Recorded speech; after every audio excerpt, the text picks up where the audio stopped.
Yes, yes, yes. Mr. Raphael Dawkins. With the combat radio. Let me turn myself up in the cans. Check one, check two, check one, check two. Okay. Hello and welcome to the Raphael Dawkins Combat Radio. Let me drop that down and let me do a sound check. Where are we? What's the screen looking like? Uh-oh. Let's get the banner going. Boom. Okay.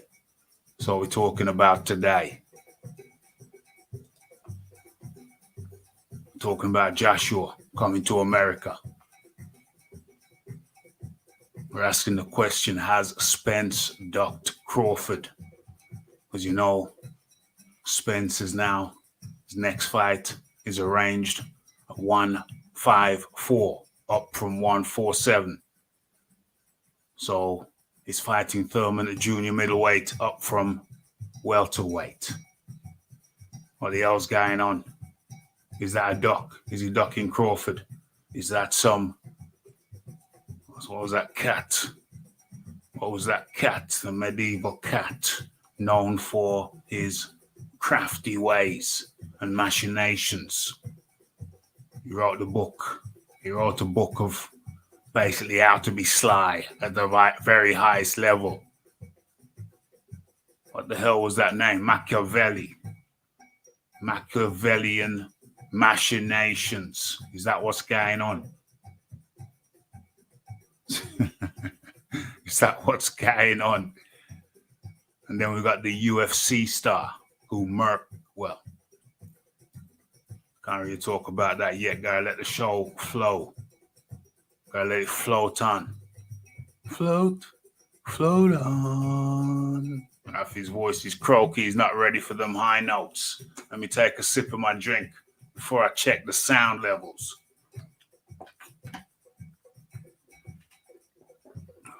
Okay, let's do this. Let's check. Check one, check two, check one, check two. Let's hear it. Let's have it. Check one, check two, check one, check two. Let's hear it. Let's have it. Yep, sounds good to me. Check two. What's going on? Yes, very acceptable. Very acceptable. The levels are acceptable. Let's get that going. And let's have a look. Let's do the register. DJ Georgie Porgy up in the building. How do you do? Are you sitting comfortably? Fight Doctor up in the area. Let's go. Philip Carl Roberts. It's more like a crawl by this stage. OMG. The Donovan Williams. Big up the Raffian crew. Yes. We're doing it. We're up in here. Okay. So, where do we begin? Okay, first things first. Let's get this link up in there. Let's pin that. Boom. Pinned. Okay. Yes. So you know what we're talking about. Let me just run through it again. Joshua coming to America. Attributed to Anthony Joshua has a new trainer in America. And OMG, let me share the thumbnail. Where is it? Boom. We see that. Yeah. We'll make that tad bigger. We need to. Let's have a look. How's it look now? Okay, good. Good. Session has begun. Okay, so where we gonna start? Where we gonna start with this? What's the time saying? Okay, we're good. So we can, Spence Duck Crawford is fighting Thurman at 154. Why 154 for a non-title fight? What's that all about? We're gonna have to dig into that. And then the unfortunate news that a UFC star, ex-UFC guy from the early days, UFC star, has allegedly murked his girlfriend in Mexico. You see him right down there in the corner. It's not good. It's not good. We know. Just the other day. Where is it? Can I find that? Let's see if we can pull it up. We know that just the other day, Dana White himself in some hot water. And then the others. What they utter. Okay. Let's have a look at this. Is this the one? Is this the one? OMG. OMG. Let me share my screen.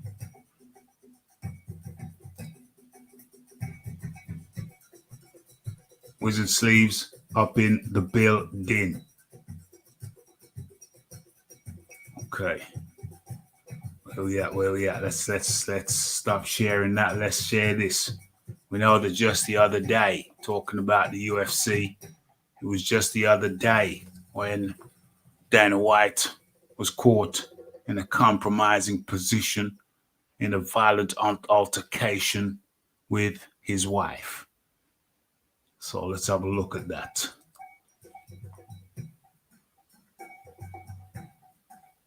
What's going on here? What's going on? Where is it? There it is. Okay. It was New Year's Eve. Oh my gosh. I just realized that was also in Mexico.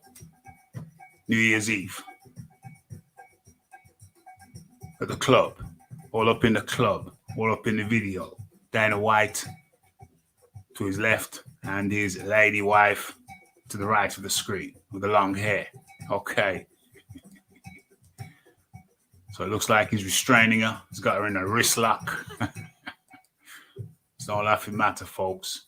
Okay, so they were doing a little bit of grappling just there. I guess that's why this cat or catette was filming the Dana White party.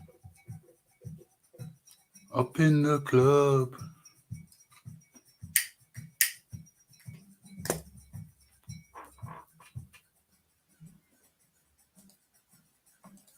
Wife with the hands in the head.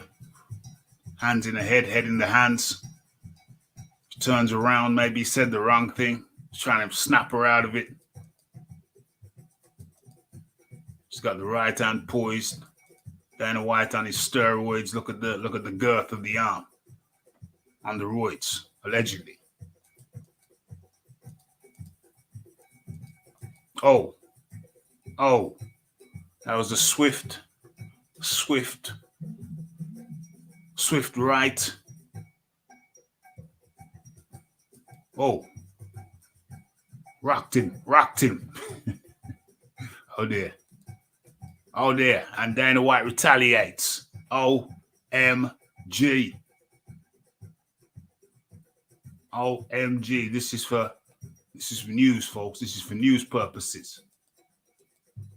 Where is she? She disappeared. Oh, she's got the hand, the right hand. That must be, she definitely right-handed. Grappling, stand-up grappling. Dana White's trying to control the hands. This cat here is trying to look like nothing's happening. You know what's happening. Turns around now. Where's the wife? Oh, she coming back? Oh, some defensive moves there. Hands are going out. Dana doesn't want to catch them paws a second time. Somebody steps in trying to intervene. Couples dispute that has turned physical. Where is she? Oh, there she is. Oh.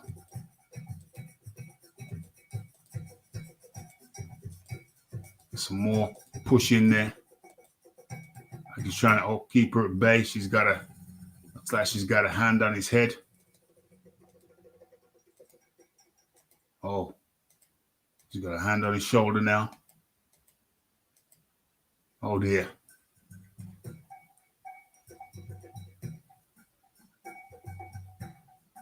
Oh dear.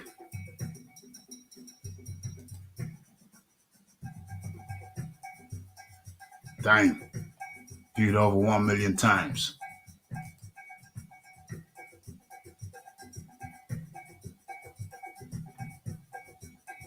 I literally am making no excuses for this thing at all. We're doing Dana's voice. I'm literally making no excuse for this thing at all.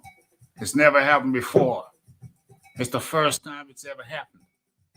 People are going to say what they're going to say. It is what it is. And whatever people do say, it's deserved. I deserve it.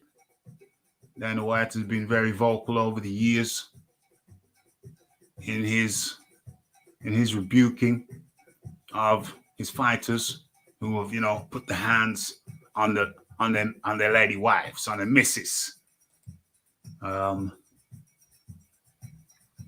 He has been very vocal about it. But now that he's in the hot seat, now that he's in the hot seat, the tone is a little bit different. Me and my wife were out with friends on New Year's Eve, and unfortunately, that's what happened.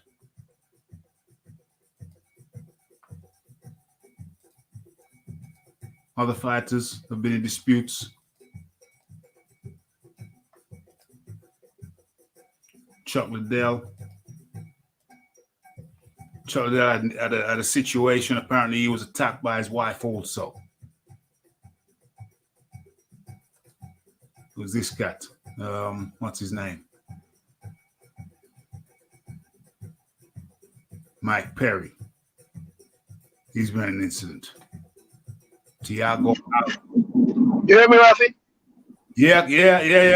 Oh, sorry, I'm on the road here on the cell phone, so it's a bit choppy. That's okay.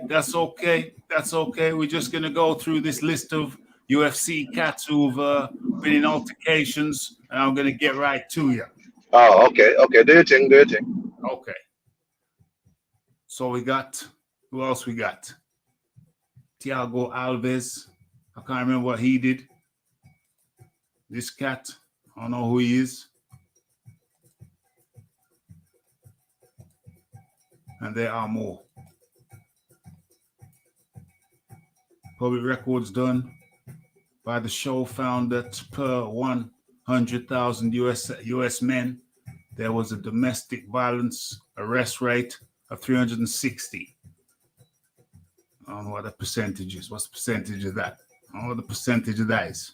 But it don't seem good. I don't know how that compares to other countries. But either way, it shouldn't even be one. Let's face it. Okay. Let's have a look.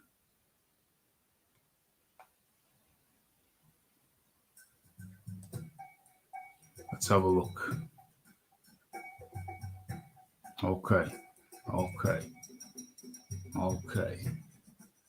Thiago Silva arrested on charges. He put a gun in his wife's mouth, threatened to kill her, and forced a SWAT team to take him down.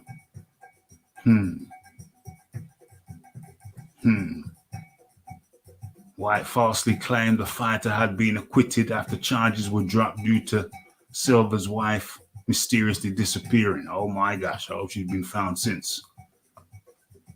Abel Trujillo has twice pleaded guilty to committing domestic violence against the mother of his children. He was scheduled to appear in last month's UFC 186 until suffering a broken arm. OMG. Then a wife slapping his wife. She slapped him first. Does that change things? So will ESPN have Dana White front and center promoting UFC events this month? OMG. Cabo. And then we have, I don't even know if I'm going to go into that one yet, but I think I kind of have to. It kind of flows. Didn't really mean to start the show this way, but it kind of flows. Where is the article? Oh, there it is. Okay, I don't know what's on my screen. Let's check what's on the screen. Let's bring that down and allow me to present you with Exhibit B.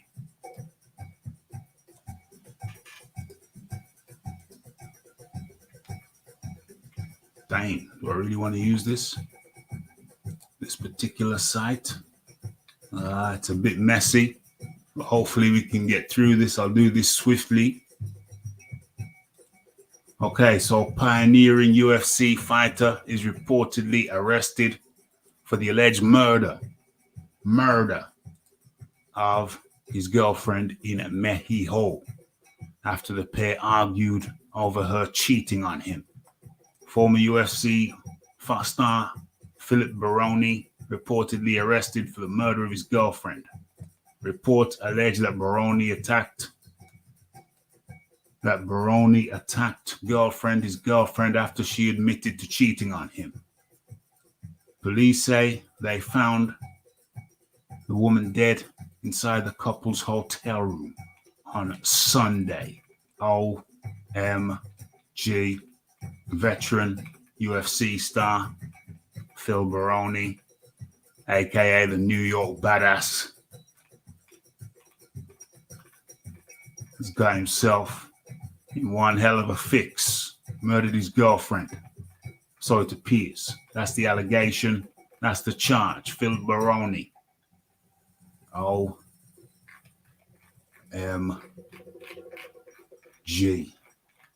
It's crazy out there. Let me bring in the Iron Kong. The Iron Kong. Come on in.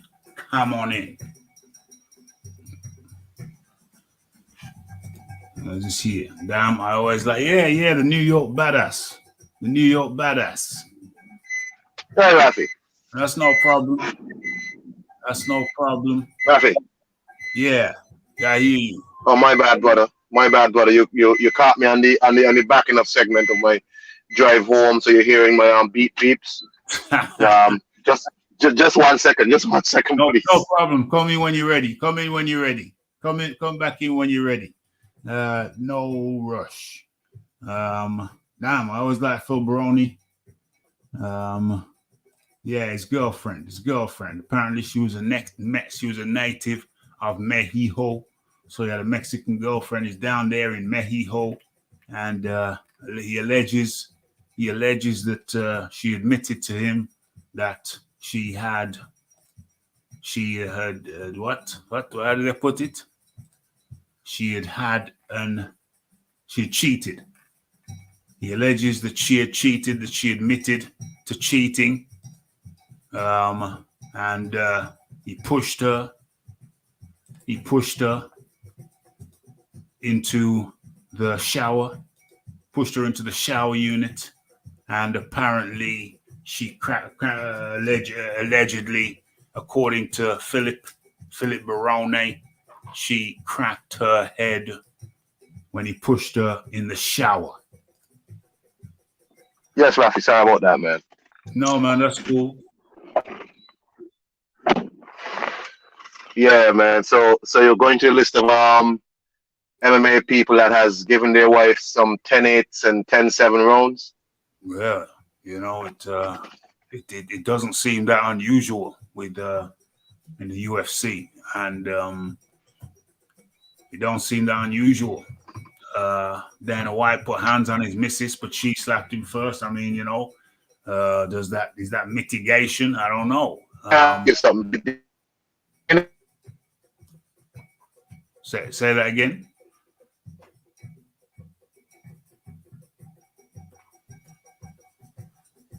Say that again. Come. Let me get on my computer after. I'll come back in. Okay, that's cool.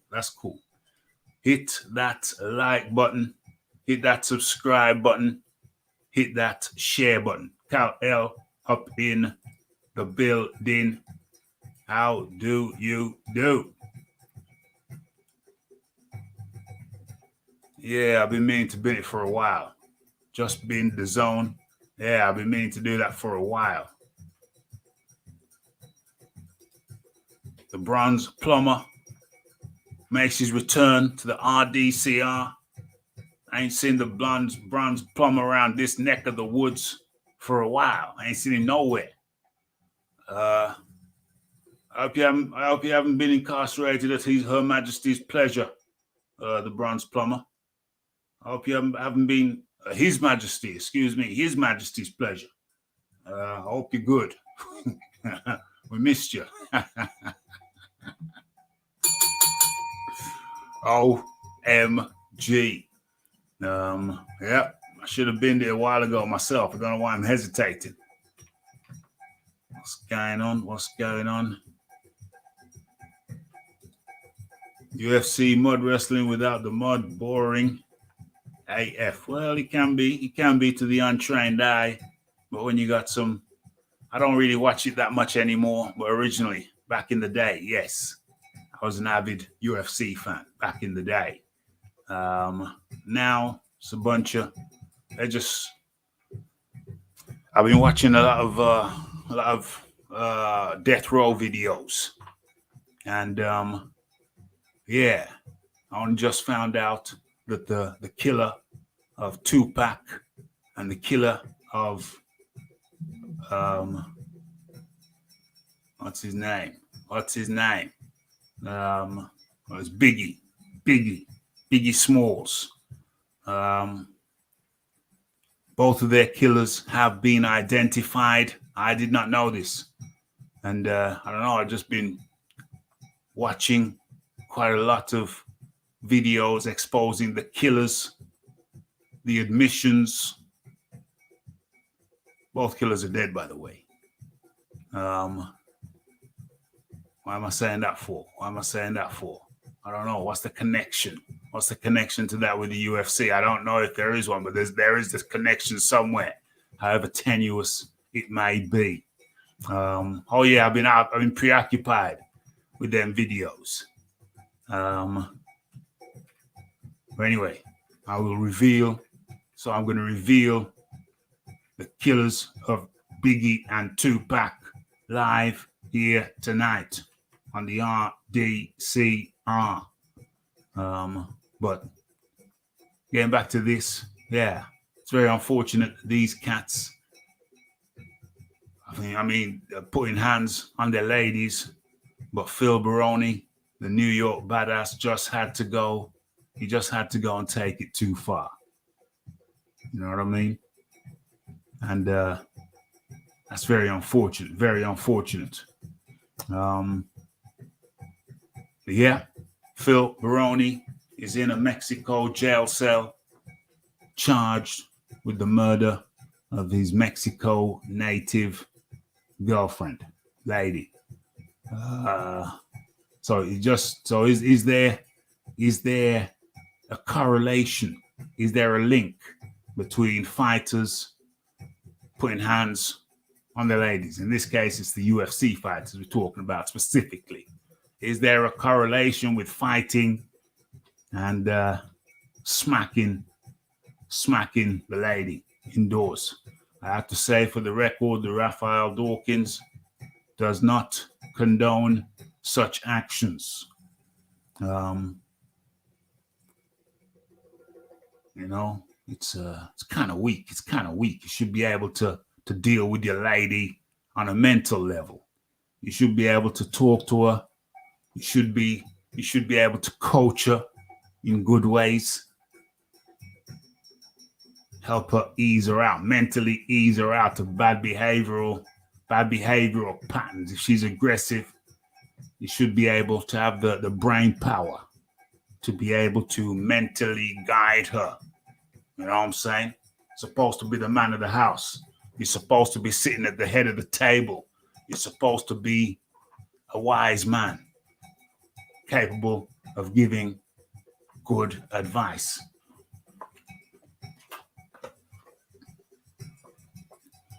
Capable of dealing with conflicts in a more intelligent way, in a manner that does not require brawn, but brain. But when you're dealing with people who may be somewhat brain impaired due to multiple strikes to the head, due to multiple concussions, is that asking too much of them? Is he asking too much of them? Is he asking too much of a fighter to restrain himself?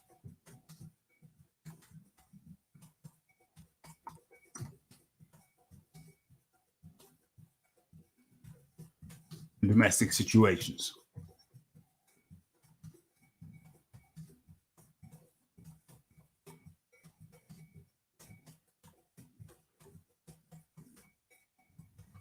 Question. No, that is a question.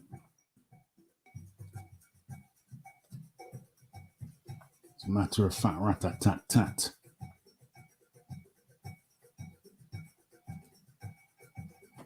Salute to the Combat Radio Nation. Aaron Daly up in the building. And the question is, and I should really make that into a poll. Should really make that into a poll. Let's do that.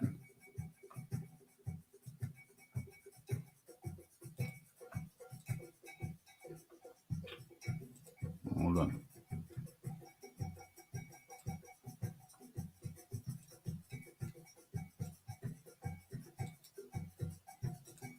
Let's copy that. Let's paste that.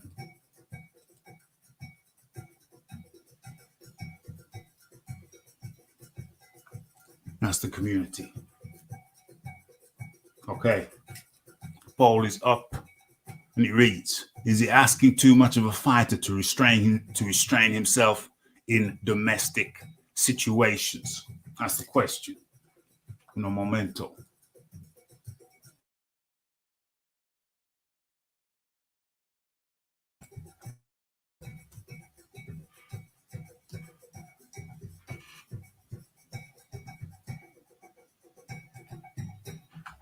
Wife having an affair, girlfriend in this case, but yeah, a wife having an affair can go either way with any man. Yes, that's very fair.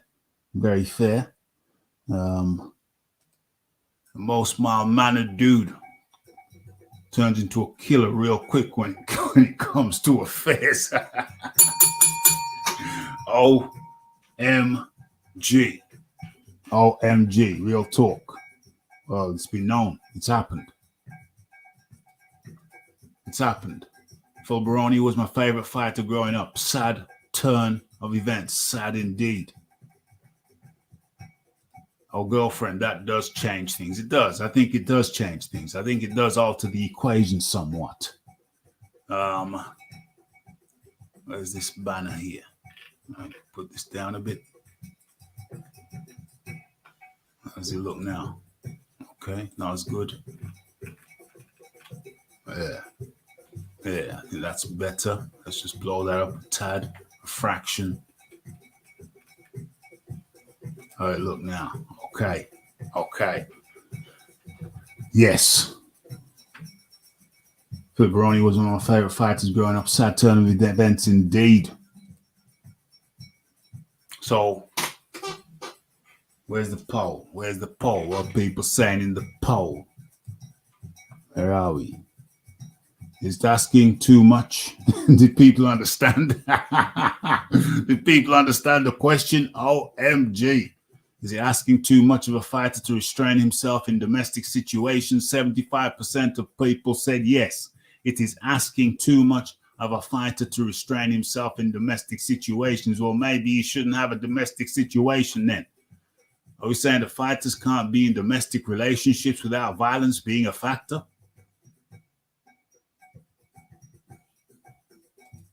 Maybe I should have couched the question differently.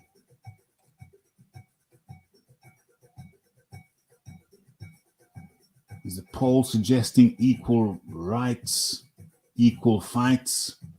Well, well, I didn't think it was. I didn't think it was.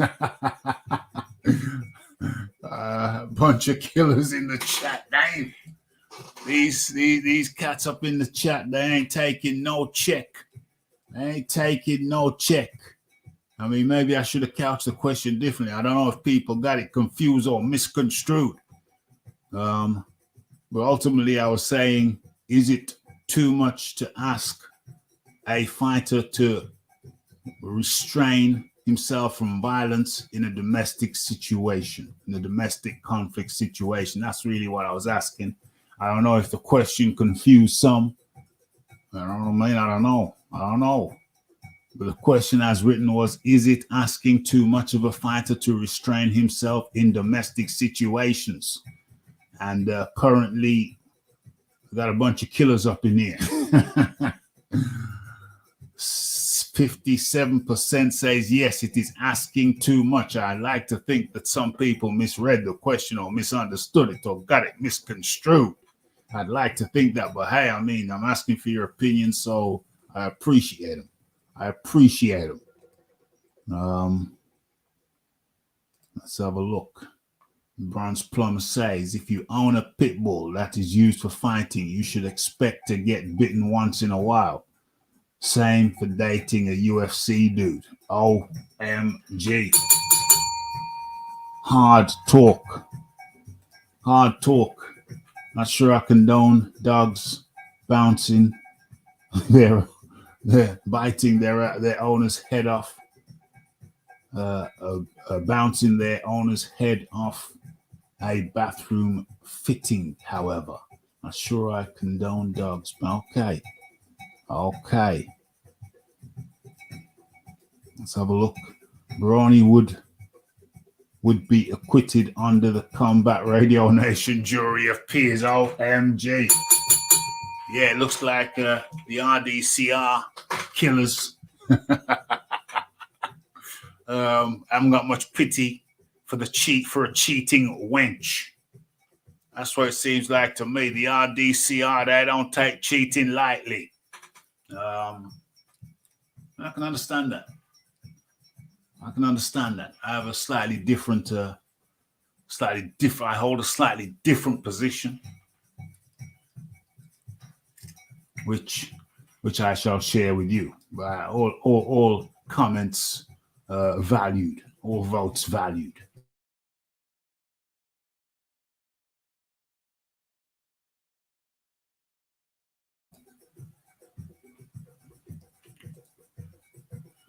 Aaron Daly says, I ain't fighting no women over them having an affair. I'll shake the guy's hand for showing me what she's really like. And move on to the next one.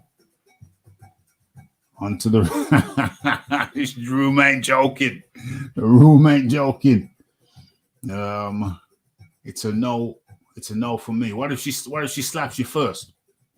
Are you talking about the poll? Okay, yeah. No for me. Yeah, cool. What if a woman slaps you first, Donovan? What's the protocol there? Some savages up in the building. OMG. Mans ain't romping. Iron Kong, come and share your thoughts. We got some savages. Yeah. We got some cold-blooded killers up in the chat tonight. Hit that like button, hit that share button. Went to the Billy Joe Saunders School of Disciplining Your Wife correctly. So the question is, my question is, did Dana White beat his wife, or did they get into a fight and his wife lost? Well, I saw the video earlier on, and beginning of the show, and we see, I've got dropped the link now, so I can't replay, but we see Dana White's wife. It's a New Year's Eve party, strangely enough, in Mexico, the same place where Philip Baroni killed his Mexican native girlfriend. No, I saw the video. Oh, you saw the video. Well, yeah. Well, the wife slapped Dana first. Dana slaps the wife back and then restrains her, or attempts to restrain her. Okay, well, if you raise your hands at somebody, you can't then dictate how they reply to you. Okay, once you raise your hands, you've picked a certain course of action, and the retaliation is also not your choice. You don't get to decide how I should retaliate. It's like I had a debate one time with a gentleman who is of Somali extract. Okay. We were talking about enslavement, and I said, if you look at like a place like in Iraq, when they had the rebellion of the Africans in Baghdad, and they killed a bunch of these Arabs. He's like, well, why did they have to do that? They didn't have to kill everybody. I was like, no.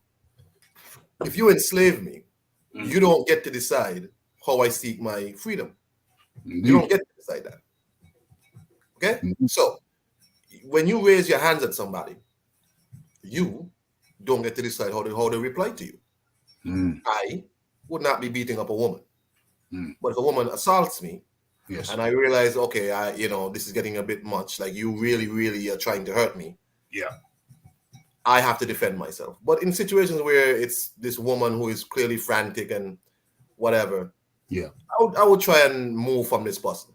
But it's my wife, and clearly it don't seem like to me like she and Dana, this is their first time reaching to fisticuffs. They've had a few 12-rounders before. It appears that way to me. So, because how she did it and then how he did it was so normal, like that's not their first it's not the first rodeo. Not their first straightener. There you go. So that's up to them. But you see, Dana White has been so smug in his life about other people and their struggles that now you catch him, but I must say for him, he's not asking for he's not copying any pleas. Other people are. But the media also is not getting on Dana like how they got on other people who've had similar situations. Dana White seems to be able to slide on this. Other people, they call for their heads and their careers. But Dana White, the media is not touching that at all. It's very telling and disappointing. Yes, indeed. You stated that you hope people had misread the questions. A few seconds later, the percentage got worse. OMG. The police ain't hearing shit me first. Well, they got to. They got to hear it. In fact, they are hearing it. I know they're hearing it.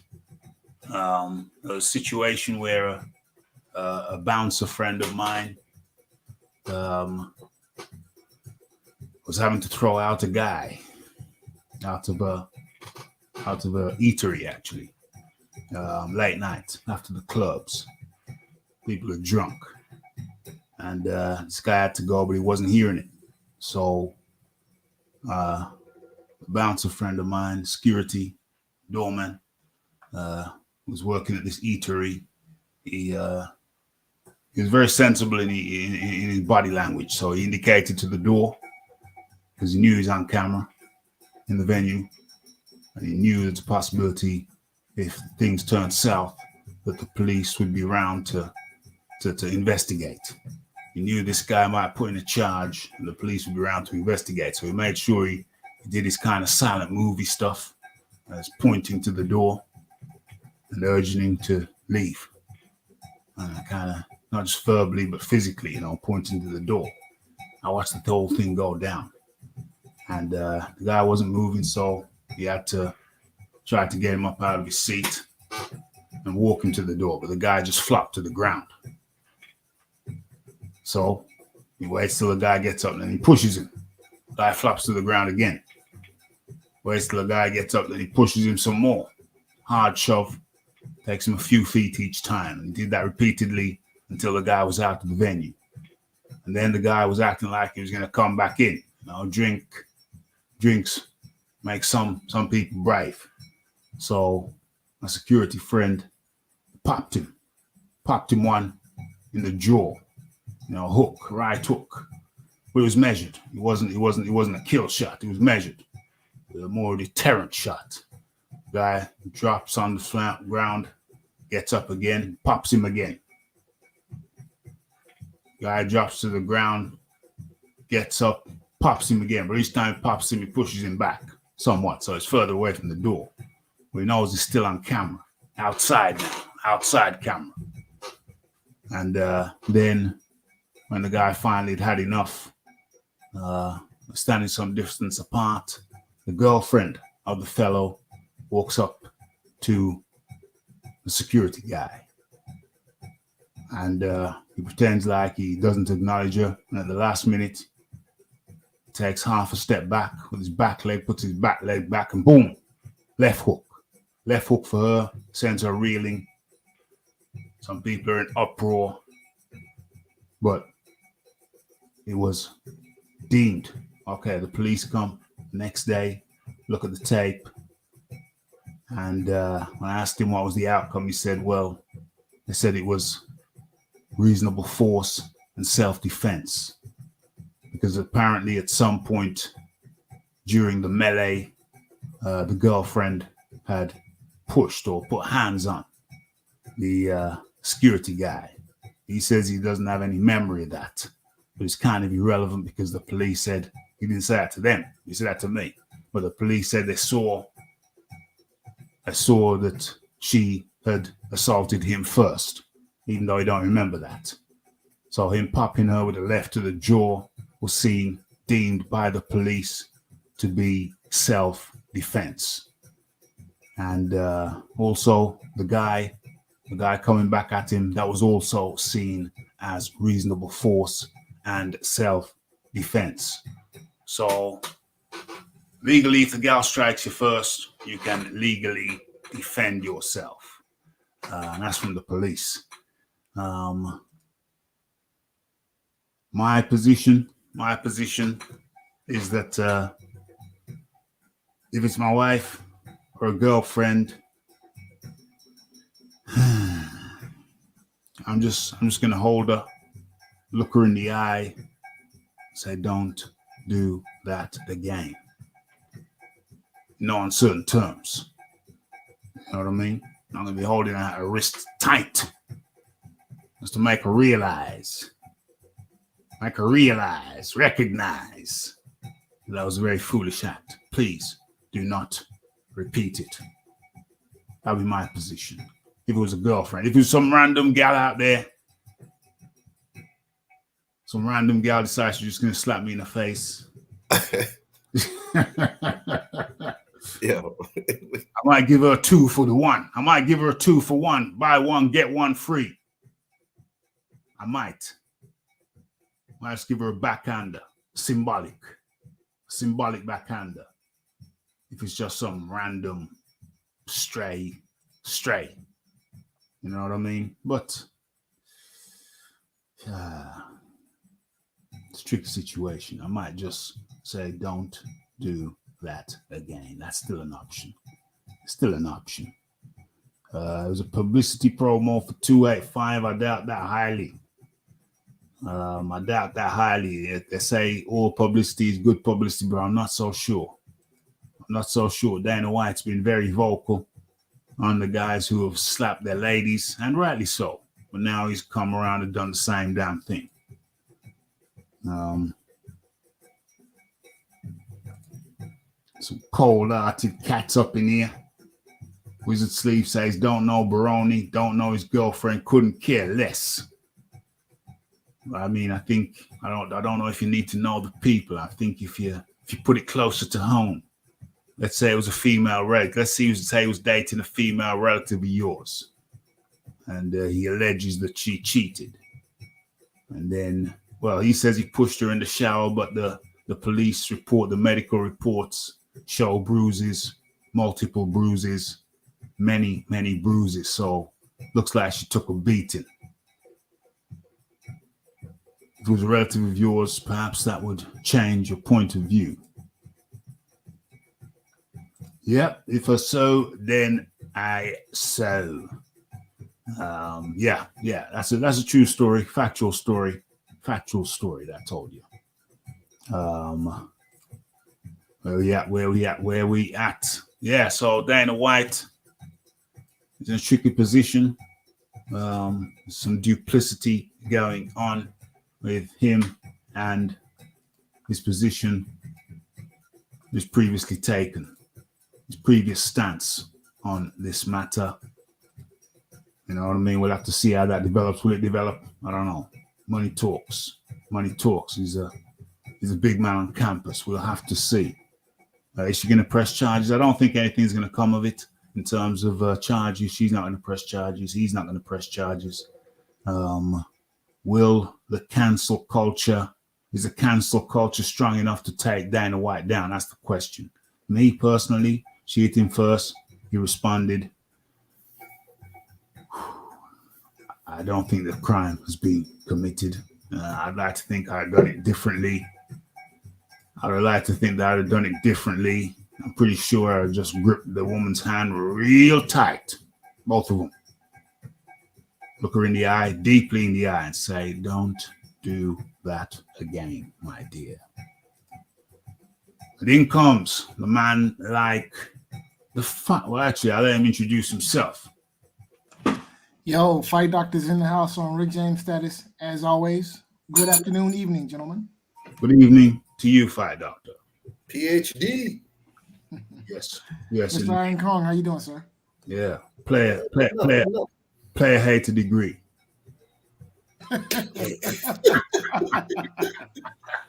I'll let you have that one, sir. Okay. Okay. Well, I've been. I don't know. I've been binge watching some death row interviews. I don't know why. Well, I do know why. It's because I come across a video where it said that Tupac's killer is known, has been found, has been identified. I didn't know that.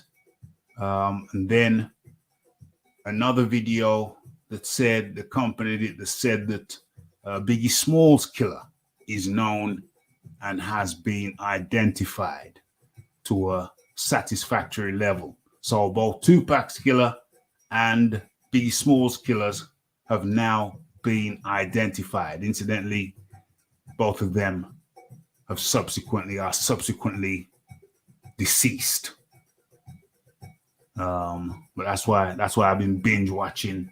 So them things, I'm going to come into that later. We got to talk a bit of boxing at some point. But your views, Fight Doctor, on this on fighters smacking up their ladies, Phil Baroni killing his lady. Yeah, well, so my personal feeling is that if you got a beater, you don't need her. And it's just that simple. I mean, if you're getting so angry with your significant other that the course of getting angry, you feel the need to make it physical, well, you're in the wrong relationship. Yeah.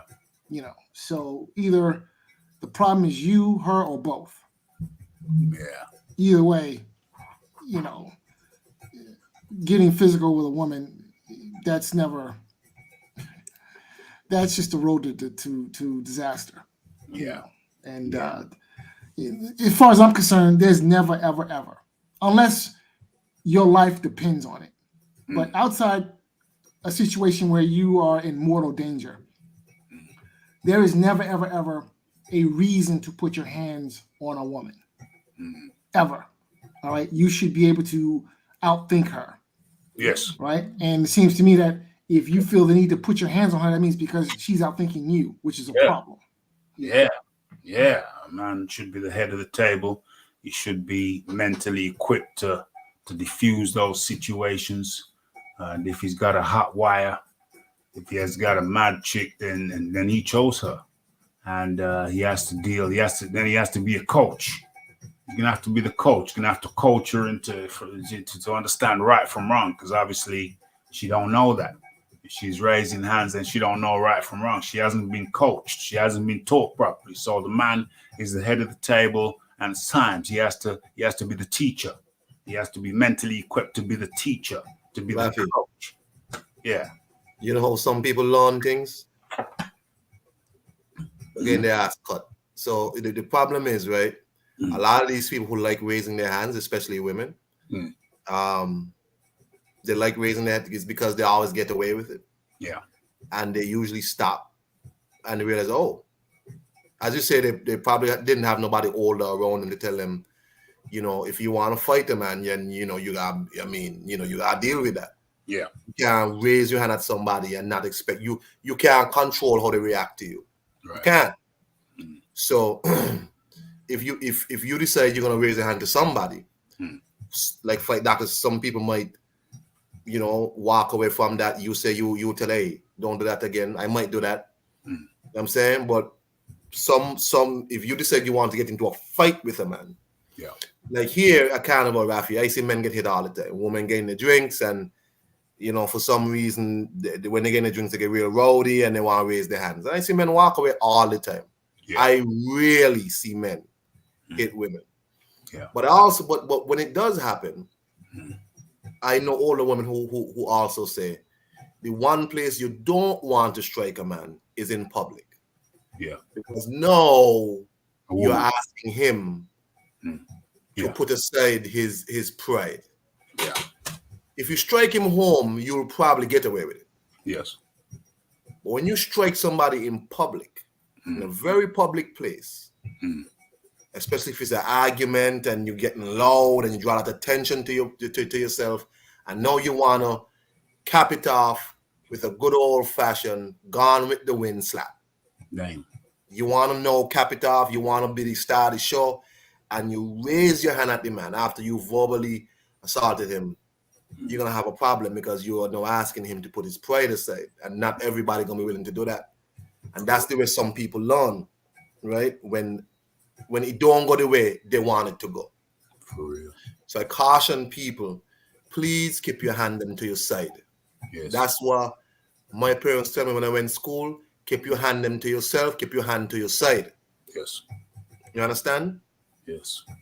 So that's just, that's for men and women. Keep your hand, because how people react to you, you can't control that. Because some men like to beat women. Yeah. And Caribbean women got away.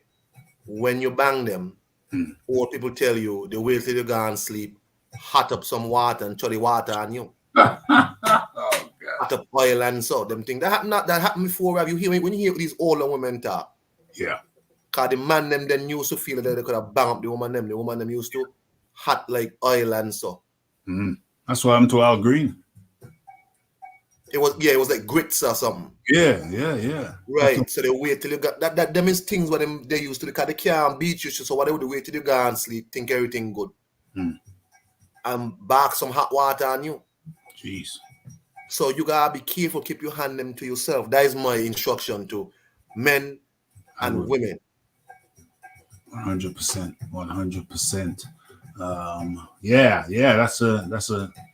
That's another possibility. You know, the woman might escalate it.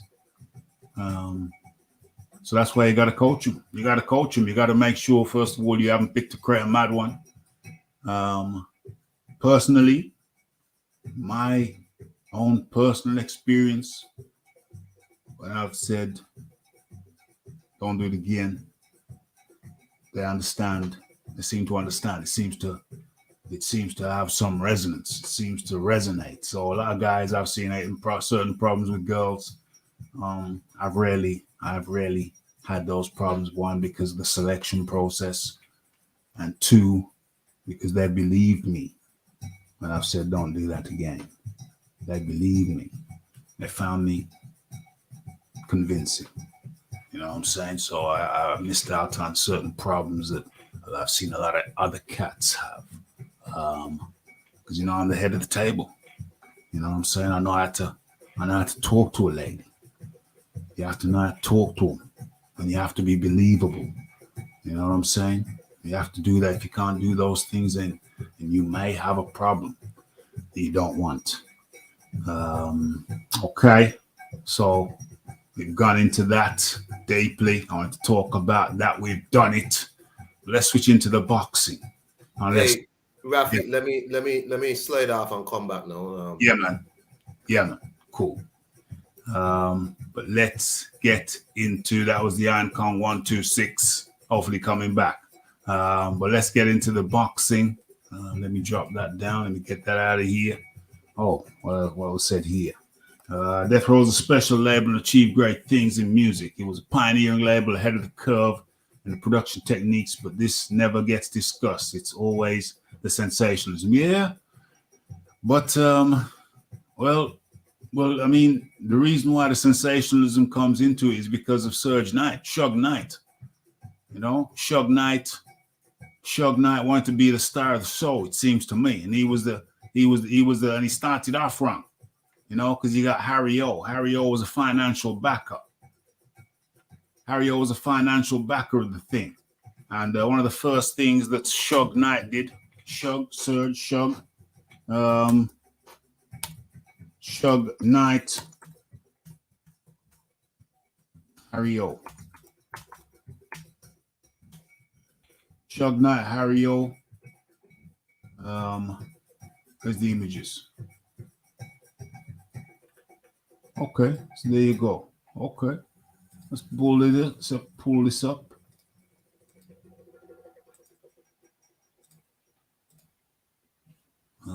Let's see if you can see that. Yeah, I think that's fairly clear. Suge Knight there on the right. Hold on, I'm in the wrong page. Suge Knight there on the right. Harry O. Harry O was the first black man to have to be the producer of a Broadway show. The producer's the backer, the money man. Yeah. So he was the first black producer of a Broadway show, and that show was called Checkmate. Dang, we're actually going deep into everything. Checkmate. Play. Checkmate. Play. Images. We got images for that. Oh, damn. Checkmate Broadway.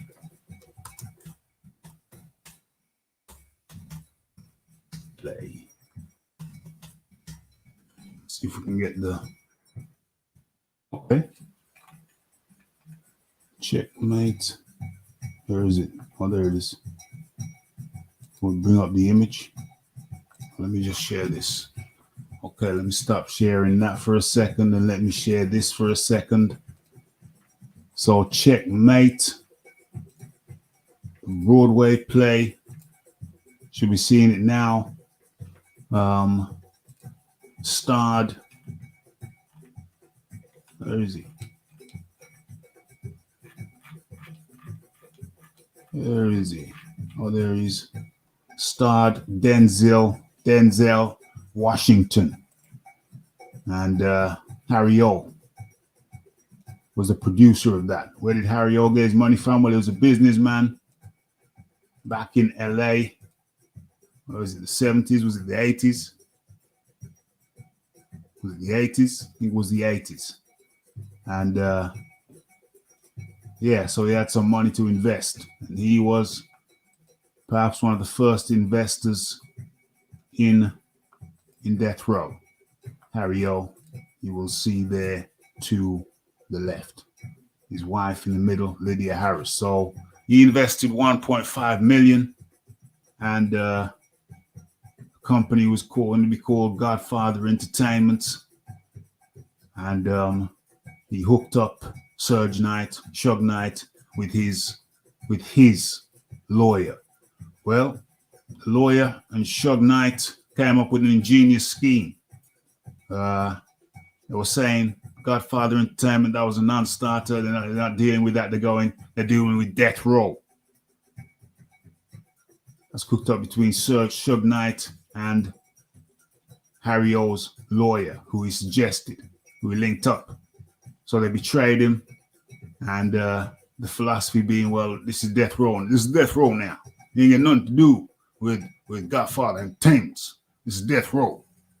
So your 1.5 million, well, that was for GF Entertainment. We don't know nothing about that. We Death Row. So Suge Knight from the get-go was shiesty, was dishonorable from the get-go. So he was putting out one album at a time, Dr. Dre, then Snoop Dogg, then, you know, some soundtrack music. But he had artists there on the label that were waiting in the wings. Jewel, waiting in the wings. Lady of Rage, waiting in the wings. And they never put an album out for them. For the bulk of their artists, they never put an album out. They only put 5 albums. They only put out albums from 5 different artists in all of that time. So I don't think we can excuse Suge Knight for what he did, wanting to be the biggest star on the label. Harry O told him, stay in the background, play in the back. If he'd have played in the back and kept his eye on the business more, I think as successful as they were, they'd have been far more successful. That's my humble opinion. Fight Doctor, you got anything to say about Death Row? Well, yeah, there was a lot of ignorance going on over there, and I can't say I'm sorry that it's no longer around. So, you know, good riddance. I hear that. Well, I say good riddance to Suge Knight, because I mean, you know, if he'd have done what he was supposed to do and just manage the label, get the artists out, then it'd have been good. But instead of that, he wanted to be big. He wanted to be the biggest star on the label, and then with money, he had to get some protection. Then he got to protect. He got high off the protection. He got high off the thugs. Then he wanted to be a thug. Then he started to think he was a thug. He thought he was a godfather. For real. Started to bully people, started to bully the artists. He considered himself king. And nothing good could come of that. Now Harry O had to serve 30 years for his crimes. Although strangely enough, Harry O, it wasn't for his dealing, because he was a big time dealer, but it wasn't that sent him, Harry O, behind bars for 30 years. It wasn't that. Or for 27 years. It wasn't that. It was the fact that his own cousin, listen to these tales, people, salutary tales.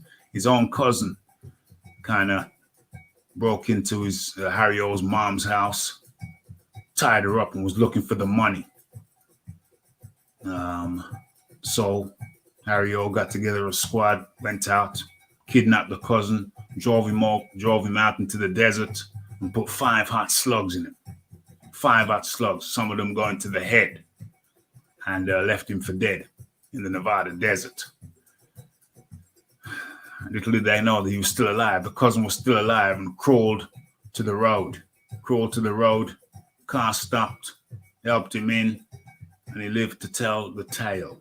And that's how Harry O actually got incarcerated for taking revenge on a cousin that tied his mom up and ransacked the house. That's why he got 27 years. He got 5 extra years for doing some deals on the prison phone. So it's 30 years. 30 years. Now he's out.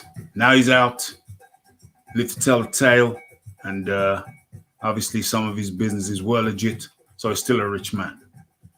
And Suge Knight, he's been in jail now for how many years? 7 years, 5 years, 6 years?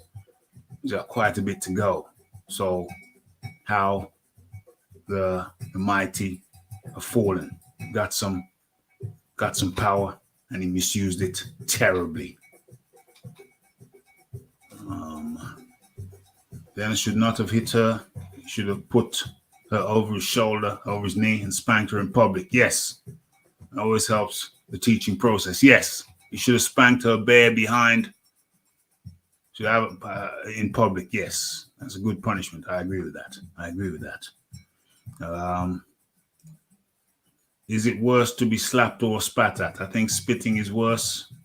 Spitting is worse for that.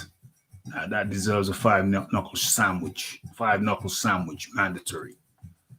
Shiesty lawyer, yeah, for real. Mad thing. Death row saved Interscope from dying, for sure. What's his name? Levine Cat. Okay. So we got that later in the show. Who killed Tupac and Biggie Smalls? The Raffy knows. I'll get into that later, but we're gotta get into the boxing. Gotta talk some boxing, and let me pull it up.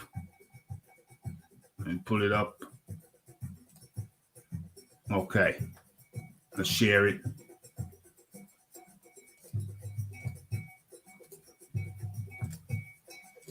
Boom. Okay.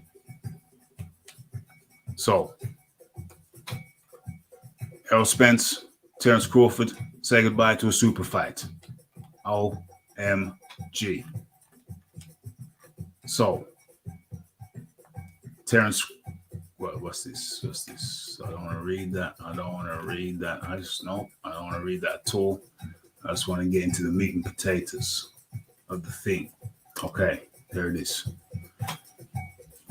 Errol Spence Jr. versus Keith Thurman, reportedly targeted for April at 154 pounds, not welterweight.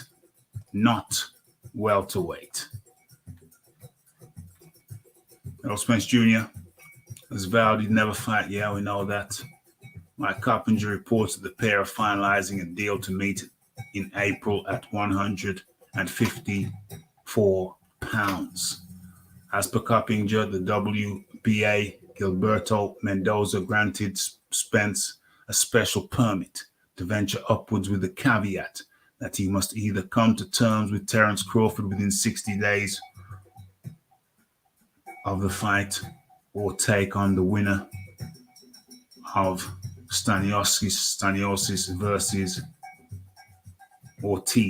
Virgil Ortiz. Mendoza's not the one I'm curious about, though. That would be the WBC head honcho, Mauricio Suleiman, who previously ordered Spence to defend his welterweight titles against one-time Thurman. Whatever the case, the fight's got its merits. Thurman's inactivity belies genuine skill. Wow. He's had his share of close shaves. Okay, that's not really the angle I'm going into about the merits. We're not talking about the merits. We're talking about is this thing a duck? Is this thing a duck? Spence reportedly set to fight Keith Thurman at junior middleweight. Is it a goodbye? Is it a goodbye to the Crawford fight? The fight doctor. What's your feeling on this thing? So, I don't know. This is confusing. I mean, okay, I get the Errol Spence Keith Thurman fight, right? Yeah. I get that. What I don't get is the weight. 154. Why is this fight happening at junior middle? Right? Now, if Errol Spence can't make welterweight anymore and needs to move up, I understand that. Yeah. But if you're going to move up to 154 pounds, then fight a 154 pounder. Yeah. Why are you fighting a welterweight at 154 pounds. Where's the logic?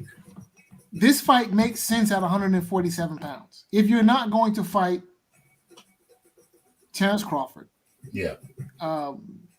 then, Keith Thurman is an acceptable opponent. Maybe perhaps not the opponent everyone would like him to see, not named Terrence Crawford.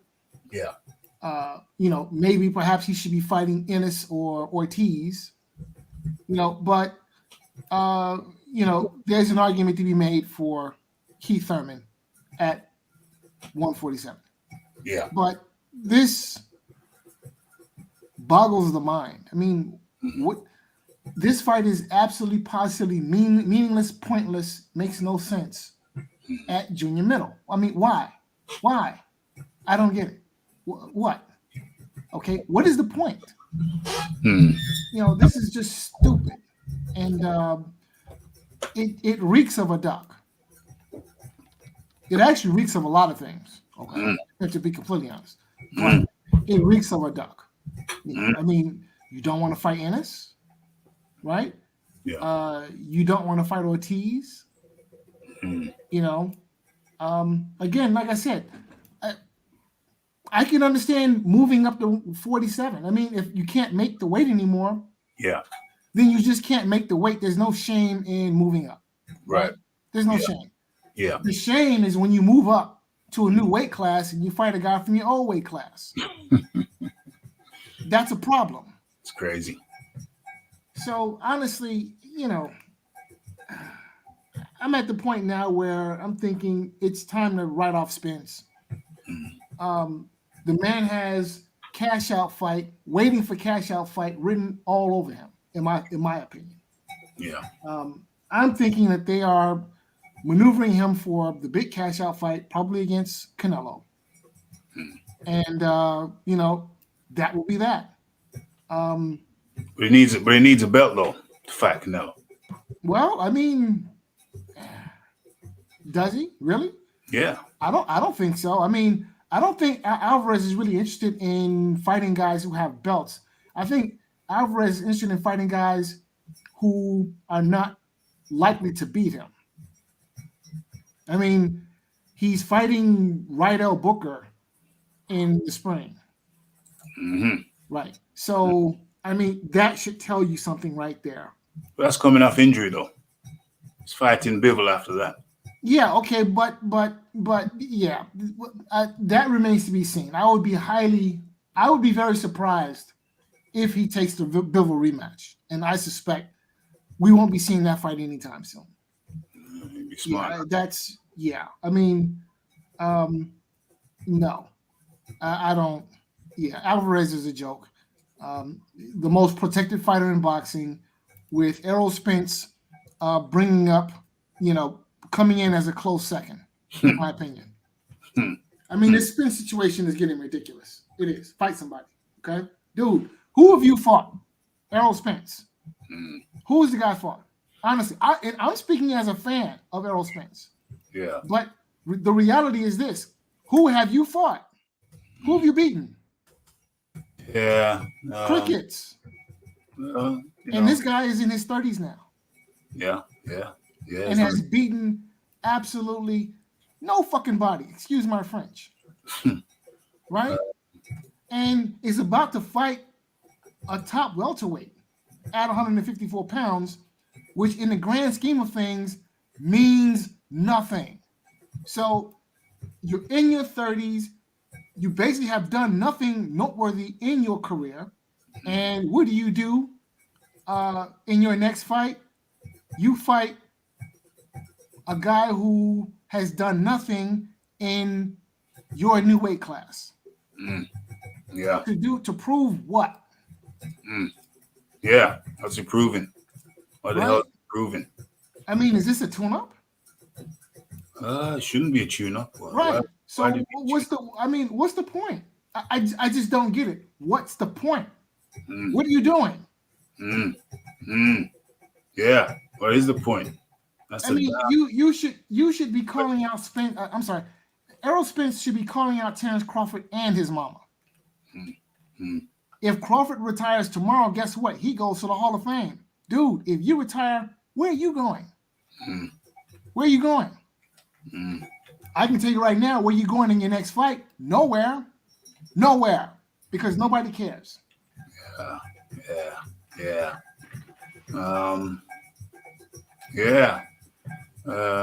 Jordanis Yugas, Danny Garcia, Sean Porter, Mikey Garcia, Carlos Ocampo, Lamont Peterson, Kel Brook, Chris Algieri, Chris Van Heerden. I think you can make an argument that the best name on his resume is Mikey Garcia,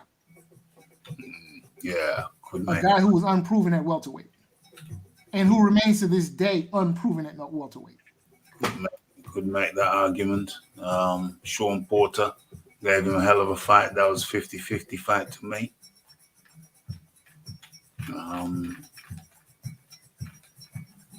Who was after that?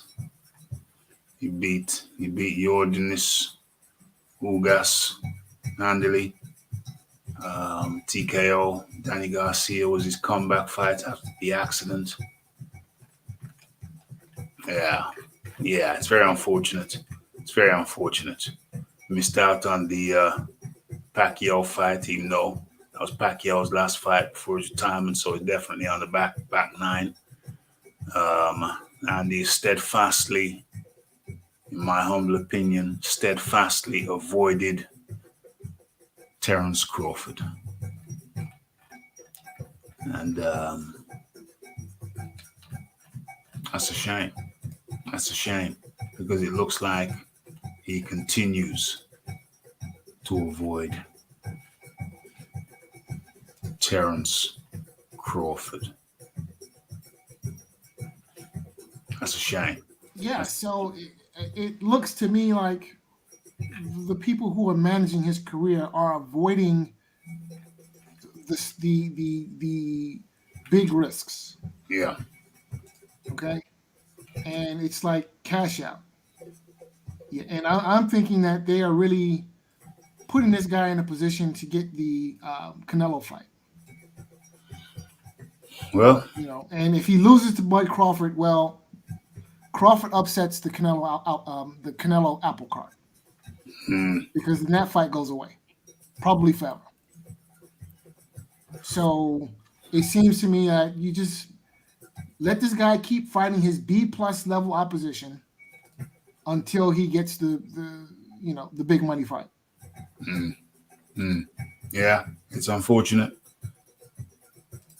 But it really seems very, very clear to me that didn't want to believe it for a long time, but then it seems like it's been a long time that Errol Spence has been ducking Terence Crawford. It really seems that way. Is it the man himself or his handlers? I don't know. Well, listen, the blame has to lay squarely at his feet because at the end of the day, it's not his handlers who get in the ring and fight. It's him. And I would imagine he has to have some say about what goes on with his career. You must. Now, look, I understand that it's called prize fighting for a reason and that you fight for a prize. And legacy does not pay the bills. But at some point, you have to ask yourself a question. Why am I doing this? At the end of the day, do I want to look back at my career and think, yeah, I made a lot of money, but I accomplished nothing? Because it's clear to me that at this point in Spence's career, he has accomplished nothing that would set him apart. Because based on his work so far, I don't think he makes it to the Hall of Fame. I just don't.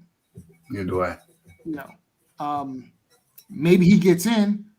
If I had to say, I wouldn't vote for him. And I'm speaking as an old Spence fan. But Hall of Fame? No. What have you done? No. What is there about your career that sets you apart from the rest? Other than that which in reality means nothing. Yeah, he's a one-weight champ. He's a one-weight champ who steadfastly not fought the guy considered to be the best, the best at the weight of welterweight. He steadfastly refused to do that. And you're right, the fighter has to take some responsibility if that fight doesn't happen, because he must have some say. So if the fight doesn't happen, then the fighter has to take some responsibility. And I think that Errol Spence has been the one who's been the reluctant one. He's been reluctant to go to the dance. He's been reluctant to step in the squared circle with Terence Crawford. He's been reluctant. He's been the reluctant one. Too busy getting drunk, maybe. Video of him slurring and drunk is ridiculous. Yeah, clearly seems like a recent thing. Seems to love that liquor. I don't know where he gets it from. I mean, the Caribbean. I don't know. I mean, I've never really been. Caribbean people aren't really known for being massive consumers of alcohol. Not really known for that, so I don't know where he gets it from. His dad's side comes from the islands, Jamaica. I don't know where he gets that love of the liquor from. I really don't understand. It's been a combination of him and his handlers. Spence is an alcoholic. Imagine trying to tell him. Is this Crawford Spence fight going to be like Book v. Khan a decade too late? Well, I don't really see Spence sticking around all that long. I don't see him sticking around for too much longer. And I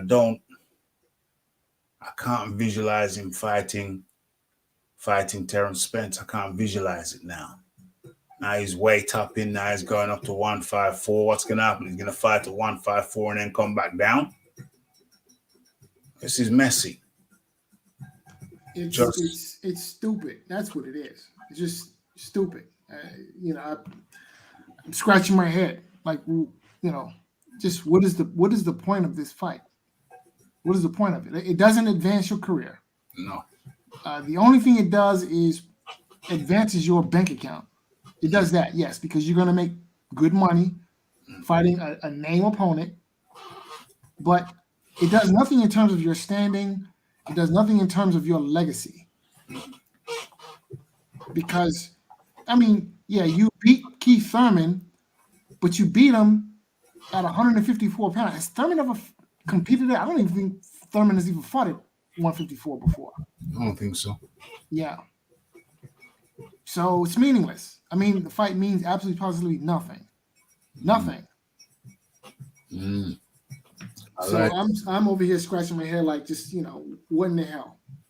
I read something earlier on. Where did I read it? Where it laid out how this thing could possibly work out with him at 154. With him at 154 and then maybe staying up there or coming down. I don't see the logic in it being at 154. It's not. Well, so listen, I think that the point of it is they never really wanted to spend the Crawford fight. I firmly believe Team Spence will swerve Crawford like the plague. Okay? Yeah. They don't want that fight. They are looking for the big money fight, and the big money fight, in my mind, is going to be Canelo at 160. I think that's the play that they are aiming for, and I would expect that his tenure at 154 will be short, and they will move him up to 160 in the next year or so, and maybe he'll pick up a belt at 160, and they'll make the play for the Alvarez fight. Alvarez at what weight? 160. Okay. So it's going from 150 But he will have responsibilities. Didn't I read it before somewhere? Didn't I read it before here? He's going to have responsibilities to defend his welterweight title or vacate. Yeah, I think those belts are going to be going on vacation very soon. Yeah, because he's going at 154 now. To me, that's how's he going to feel about coming back down to 147? Well, I can tell you right now, that IBF belt will be going on vacation in the next few months because Ennis is the mandatory, and the IBF does not play games where mandatories are concerned, and that fight has to be made in the next 120 days. Yeah. So I can promise you that by spring, the IBF title will either be vacated or it will be around the waist of Boots Ennis. Yeah.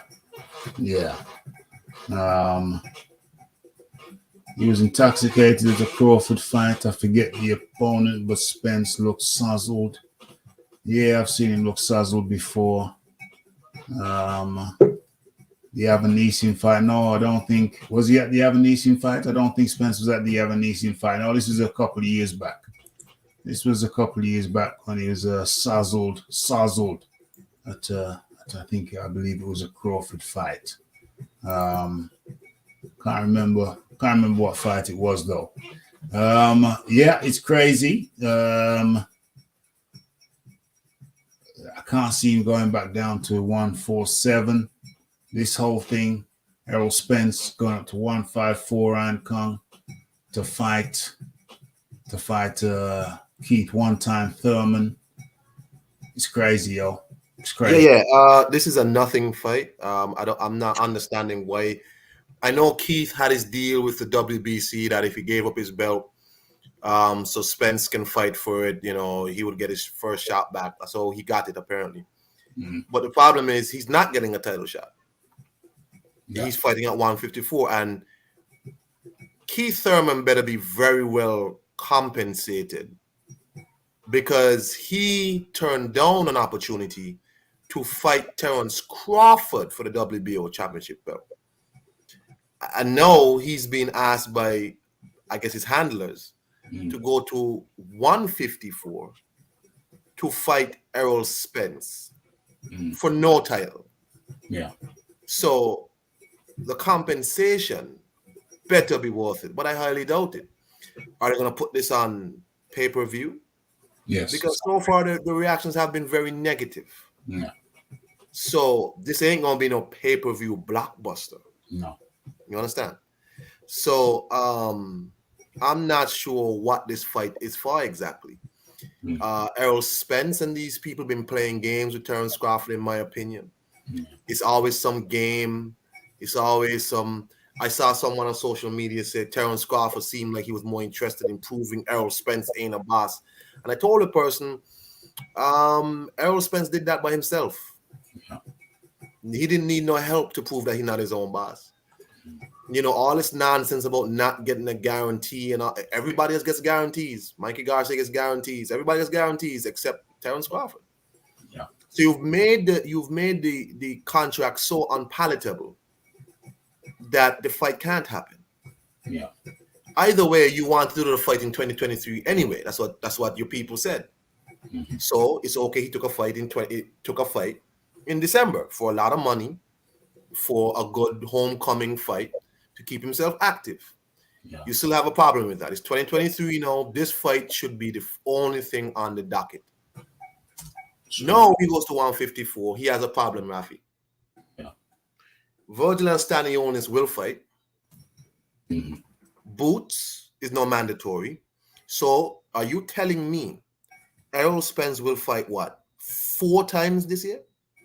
Is he going to fight 154 Thurman, come back down to fight the winner of Virgil and Stanionis, and then fight Boots, and then fight Terence Crawford? Is that what's going to happen, Raphael? Hell no.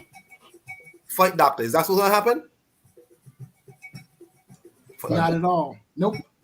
That's not going to happen. Yeah, he's not coming back to 47, I don't think. He's not. So it's just disappointing to see this fight also fizzle out. We didn't get the Joshua versus Deontay Wilder. Mm-hmm. We didn't get this fight. The fights keep fizzling for no apparent reason. Foolishness. But this one here, where you're taking another fight for no stakes, moving up a division. I saw someone say, well, Canelo, didn't whatever. He moved up, and they had to be reminded. No, Canelo moved up to fight for a championship belt. Yeah, he's making another welterweight move up to fight for nothing. You understand? For real. So it don't make sense. And again, for people to tell me this fight is gonna happen in 2023, it means you're asking me to believe he's going to fight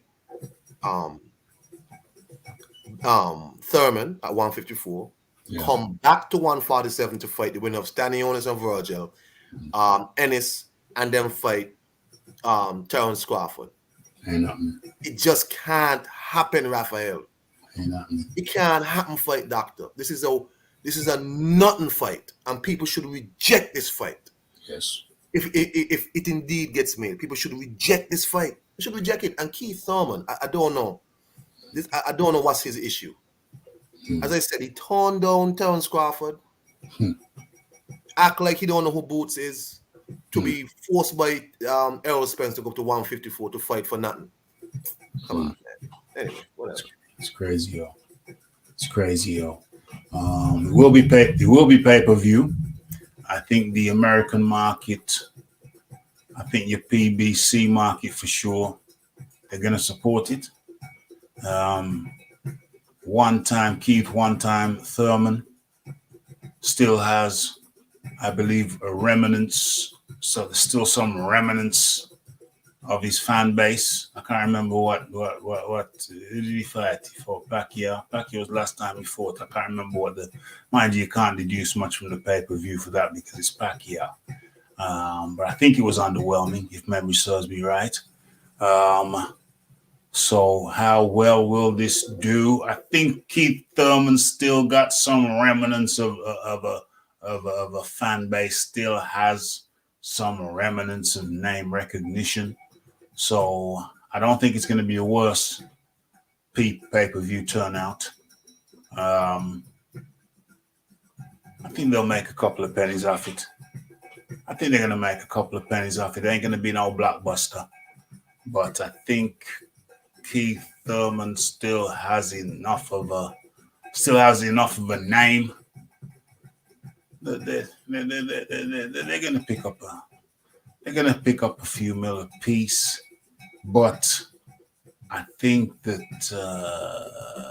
Spence, his primary concern right about now is just to get the hell away from Crawford. He don't want none. If that means he has to go up to 154 with some stalling tactics, some delay tactics, just keep on delaying, and hope that there's a miracle where he doesn't have to meet up with Crawford. Because remember, Crawford's like 35 years old now. Crawford ain't no spring chicken again. I mean, how old is? Spence himself is 32. Spence is 32. Crawford, I'm pretty sure, is 35. Let me get that up. Crawford, I'm pretty sure, is 35. Where is he? Yeah. When Crawford's 35, his next birthday is going to be 36. Crawford is probably already past his prime. He's still doing well. He's still a champ, but he's probably already past his prime. So they're trying to wait him out. They're trying to age out Crawford. They're waiting for I think the Americans have an expression, a shoe to fall. Went for a shoe to fall. One of Crawford's shoes to fall. Fighting I think that the Spence shoe will fall before the Crawford shoe falls. I mean, Spence can't seem to stay sober, and he can't seem to stay out of a car accident. So, with everything that's going on with Spence, I would feel comfortable betting that Crawford at this point is going to have more longevity than Spence will, because Crawford appears to live the fighter's lifestyle, whereas Crawford appears to live the fighter's lifestyle, whereas Spence, every time you see him, he's drunk or in a car accident. And in my mind, that does not make for a long career. No. So if they're trying to wait out Crawford, they're going to end up waiting out Spence. Because I think his shelf life is shorter than Crawford's is, to be completely honest with you. Quite possibly. He's already got the detached retina. Oh yeah. The detached retina, the car accident. The detached teeth. Yeah, and he can't stay sober. So at some point, it will all come crashing down. At some point. So it's unfortunate, but it's clear what's happening. This is just some delaying tactics, hoping that Crawford's shoe falls. He's 35. He's going to be 36 this year. That's up there. Crawford may have passed his peak already, and they're hoping that he gets further past it. Again, they're playing a game now, hoping that they don't even have to fight him, hoping that the shoe falls. It's pretty clear. It's pretty sad what's happening. Am I sad? Well, no, because I think I've said it on the show. I don't expect Spence to ever step in the ring with Crawford. I'm pretty sure we've had the conversation, Kong. I'm pretty sure that I've categorically said that I don't expect Spence to step in the ring with Crawford. I'm pretty sure I've said that. I don't know if you remember. But I'm pretty damn sure I've said that. I don't expect it to happen. So am I disappointed? No, because I don't expect Spence to step in the ring with Crawford. I believe Crawford is the favorite, and plus Spence is with the PBC. So, these handlers don't like taking them risks. They don't like taking them risks. So it's unfortunate, but like I said, I've always suspected that Spence would duck Crawford. If it's not Spence, it's his handlers. But it's at this stage just pride alone. If you thought you was going to beat the man, if you think you have the beating of the man, you just tell your people, listen, don't worry, I got this. Sign the fight, write the contract. Let's get it done. I don't think they're into it. I really don't think they are into it. His people aren't into it, and obviously he's not into it enough that he can tell his people, listen, I want this. Make it happen. So it's unfortunate. There you have it. There's a reason. What's worse for the body?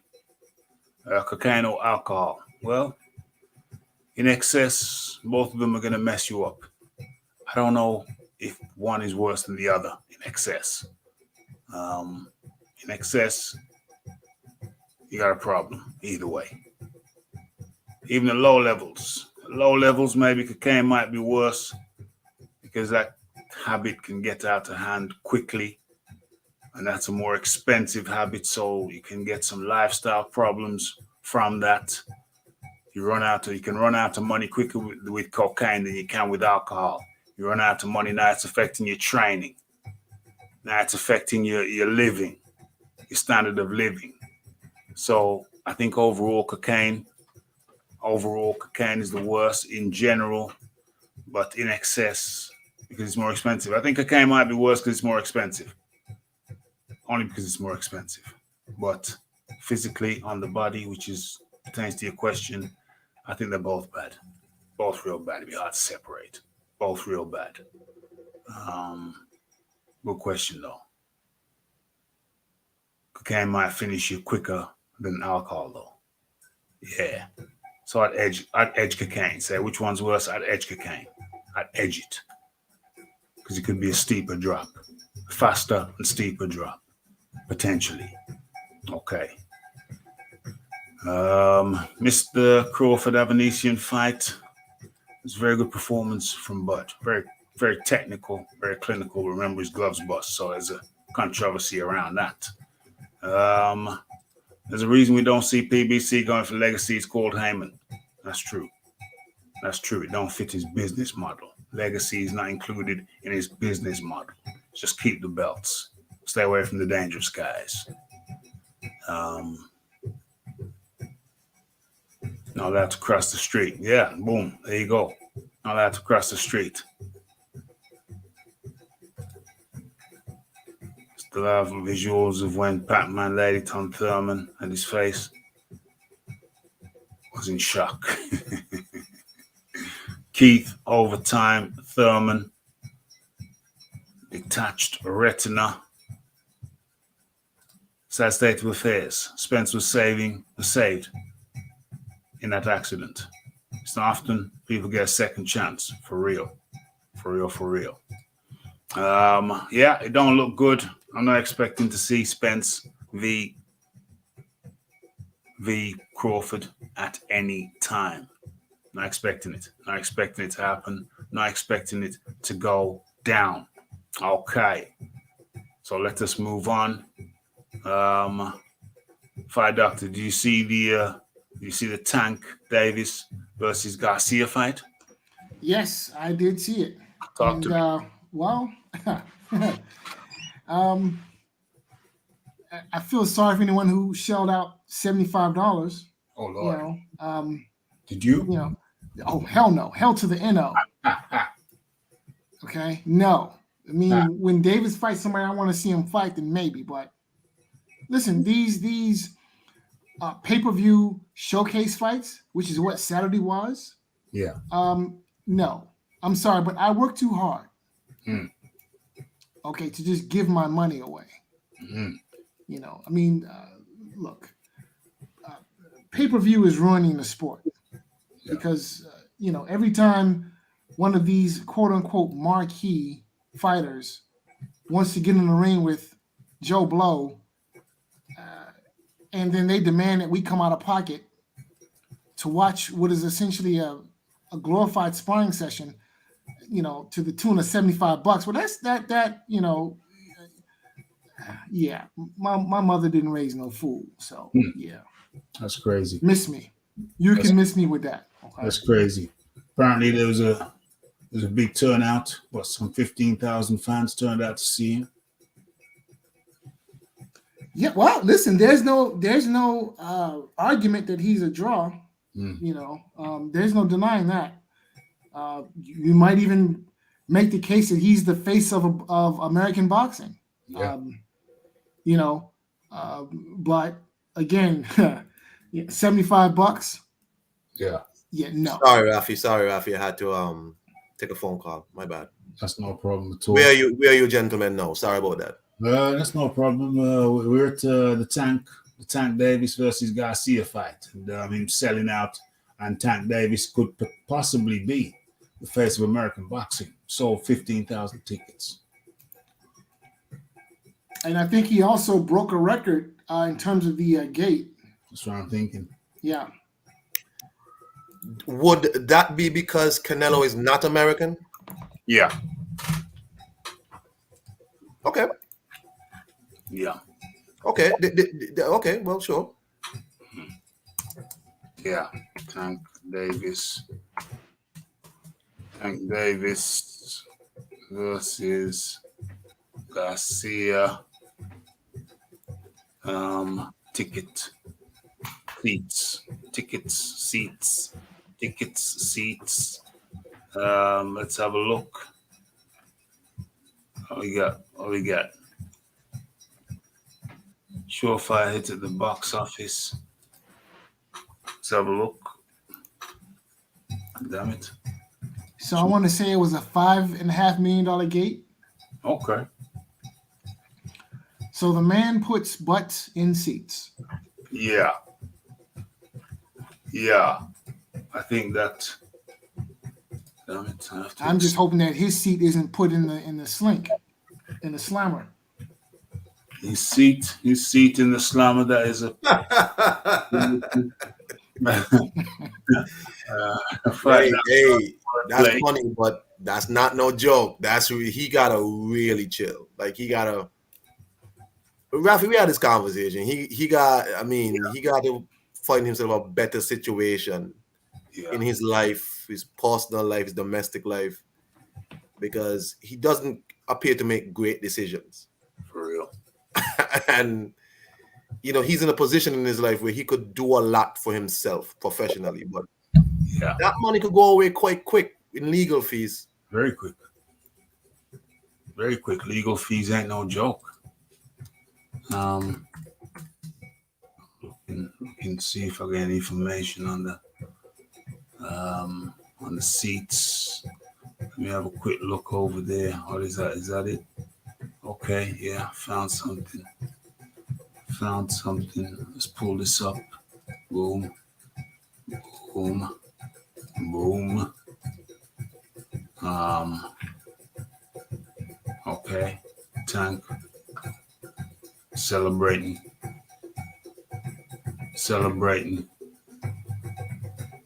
Garcia broke the all-time live gate record at Capital One Arena, the highest grossing event of any kind in the 25-year history of the Capital One.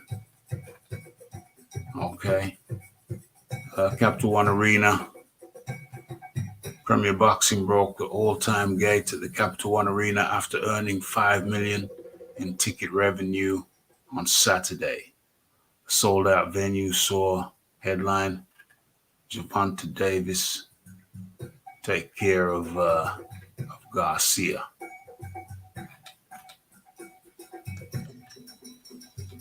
So hopefully they can make the Ryan Garcia fight. I would imagine that fight lands in Vegas, and I would bet that it does very good numbers.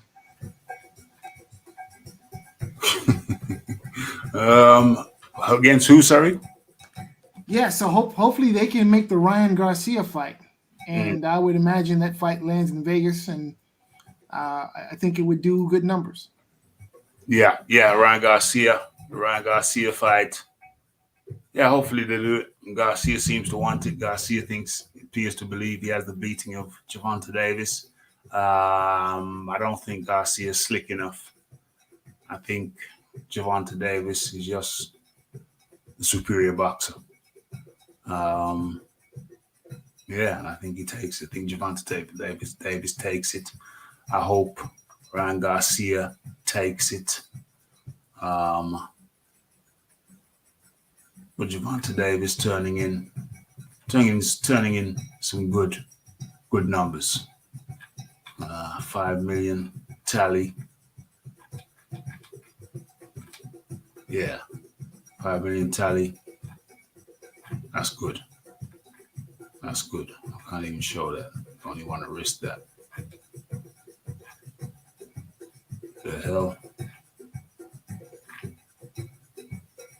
Okay. What happened to Rashidi Ellis, the fight doctor? What happened to your boy? He got knocked out. Or no, he got outboxed. Well, he got beat down. That's what happened. He got beat down. Huh. So listen, you should always take every opponent seriously. Yeah. Okay. Don't ever look past an opponent, because doing so, and you'll find yourself, on the wrong side of a decision, as did Ellis did this weekend. Yeah. So, don't look past any opponent. Does he take the rematch? Maybe a tune-up first. Maybe a tune-up. Actually, you know what? No, just go another direction. Go another direction. Leave that. You need to work on. Just leave that business alone for a while, and maybe you get back on track, and get a couple of wins under your belt and work up your confidence, because whatever you were selling, that guy, he wasn't buying. That guy, he was from where was he from? Argentina or Venezuela, I think. Venezuela, right? Yeah, Yeah. He wasn't buying what she was selling, so you know, he needs to work on his salesmanship. I think that's always the problem, right? Like, you know, these guys like Rashidi Ellis hadn't fought in a long time. The problem is with that is you go in there, and I was watching the fight, and he was doing all this shucking and jiving, soft showing, dancing in there. I was like, oh, okay. Well, you see, Rafi, these guys gotta understand. As fight doctor said, this man wasn't buying what you were saying. Like, these guys, there are people out there who have been waiting just for one opportunity, Rafi. For real. And you doing all this dancing, this guy probably just saying, I only need to match you down, because he probably felt it. Like, every time he hit him, he don't like that. He try to run around. Rashidi Ellis' style takes a lot of energy. Right. And he's wasting time dancing and all this garbage. Right? And this guy is hungry. He probably never got no shine in his life. And there's some people who have an unflappable belief in self. That they believe in themselves. It doesn't matter what you do, all this dancing, he's not gonna get discouraged. He don't care. For real. He's not impressed. For real. And that's what you saw. The guy just wasn't impressed. He don't care. He's hungry. He's hungry. He comes from Argentina, probably just, probably lives on like a bowl of rice and some corned beef every day. He's hungry. What way some beans and corned beef with? He probably lives on a bowl of rice and a bit of corned beef every day. Yeah, this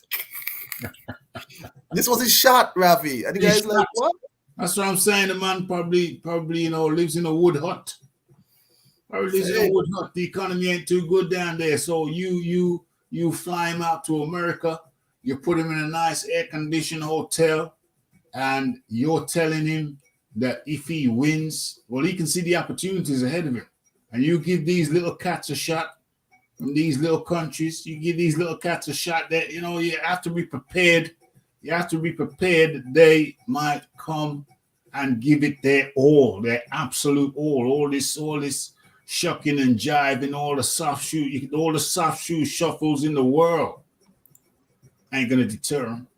It's going to take grit and determination. Some of these soft shoe shuffle cats, they forget the basic essence and the basic foundation of the thing, which is grit and determination. If you're up against grit and determination and an unwavering spirit, and you think that you're so good you can rely on a soft shoe shuffle, then you may be in for a bad night.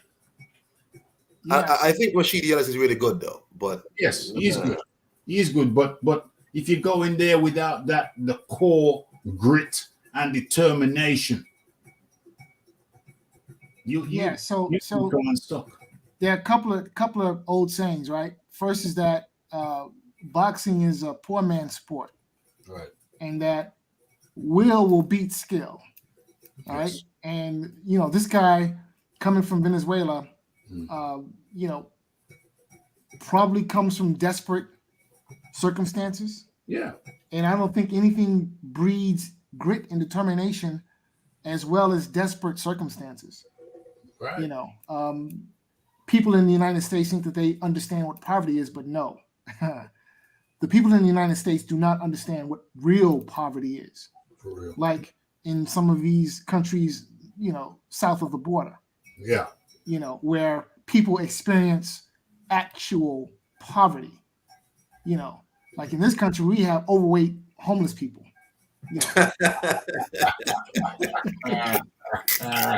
Okay. Like that actually happens in this country. That's something. Whereas in other places, the people who are really desperate, they don't have plumbing, they don't have electricity. No. They haven't eaten a week. For real. Okay. And like those are desperate circumstances.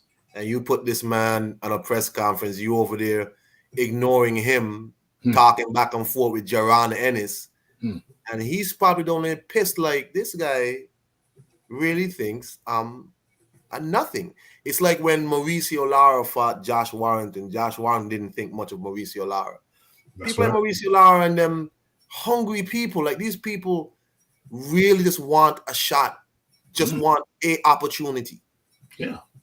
And I don't think people understand. Like, you know, Fight Doctor said, I mean, boxing has been known as a sport for like poor people. Any fight sport, fighting in general, has always been something that is the poor man's generally for the lower classes sometimes. Yeah. Generally, the lower classes entertain the upper classes. Yes. Right? And, you know, you come here, you styling, you profiling this guy down there in his probably a jacket he borrowed from somebody. You know, he's like Clubber Lang in Rocky 3. Yeah. You know, you ducking me, fighting other bomb, fighting other bombs. Hey woman. I mean, you know, look, Rashidi Ellis, I don't know if he takes he's going to do a rematch, he said, Rafi? No, they haven't talked about that. They haven't talked. I threw it out as a joke because I think he should stay away from the cat. I would like Rashidi to get active in his career. Yeah. And not sit down any longer. Get active and get yourself back on track, because I think he's a talented guy. He just overlooked this one guy talking to what's his name? Talking to you. It's like when Montana Love fought Stevie Spark. He's wasting time talking to Richardson Hitchens. There's another one. And Richards and the guy Stevie Spark is like, what? You're ignoring me? He's not a soft shoe shuffler. He's not a soft shoe shuffler. And he was busting Montana up. Montana got frustrated and Royal rumbled the man over the top rope. Yeah. People looking for a shot. For real. You can't underlook. Michael Ben used to call them Mexican road sweepers, but he still trained for them. Yeah. He still trained for them. Don't understand that these Mexican road sweepers or Venezuelan newspaper boys, you know, they're coming. They're coming to America. They're coming for their shot. You know, they want 2 bowls of rice and corned beef instead of just the one. You know what I'm saying? So, you know, don't take these cats from impoverished environments. Don't take them lightly. Don't take them lightly, because every now and then one of them will just reach out and won't take a backward step. They're coming for it. Don't take them lightly. Rashidi Ellis got to stay busier. Hopefully he's learned his lesson. Who is he with? Is he a PBC cat? Don't tell me he's a PBC cat. Is he a PBC? Yeah. He used to be with Golden Boy. He left for PBC. Oh Lord, he's a PBC. Remember Golden Boy had him on the shelf for like years. I don't know what the problem was, but he just was not fighting. Oh Lord. He's with PBC now. Don't be one of these inactive PBC cats. Don't be a Gary Russell. Do not be a Gary Russell who... Did he retire? Gary, I don't think he's retired. He had an operation after the Magsayo fight, and that's it. Never heard from him again. Oh, I didn't know. Remember he lost against Mark Magsayo. Yeah, I remember that. And then he just disappeared. Well, he's not even due for another fight until what? 2024? Oh, come on, man. I mean, you know, he's not even due till 20. We're gonna have to wait till 2024 till we get a response from the cat. I like Gary. Don't do that. I like Gary. He don't fight enough, man. He was fighting it once every 18 months. When he was on a hot streak, he was fighting once a year. Then that slipped back to one every 18 months. That's not top. That's not the habit of a top boxer. One every 18 months. It's just not a habit of a top boxer, top rated boxer, top flight boxer. And now it's over. Now it's over for him. Hey, Rafi, I gotta go for real. For real, I'm going out with my kids taken to a family thing late. Good. Y'all be easy, Fight Doctor. You be easy, bro. Yeah, man. Good to have your opinion. Yeah, Shout man. out to the Iron Kong. Yeah, man. Peace. 100%. Have a good evening with the kids. That was the Iron Kong 126. And I think I'm gonna have to change the title of the piece because it really don't got the time to go into any other topics. We Oh, don't. no, sir. We cannot finish this without talking about your hero. Your hero, you mean? Your hero. My hero. Okay, all right. That's fine. He could be our hero. No problem. If you want to talk about it, I mean, I don't really like to go past the 2 hour mark. I really don't. It's 2 hours now, but since you're here, and this might have been the reason why you came. Well, listen, I don't have a whole lot of details about what's going on with AJ, but apparently he's going to get an American trainer, and he's going to train here in the States. Well, might as well do this one. Don't like to go above the 2 hour mark, but hey, here we go. As a matter of fact, let me just check something in the background. As you can see, there. And where are we? Let me check something. Check one, check two, check one, check two.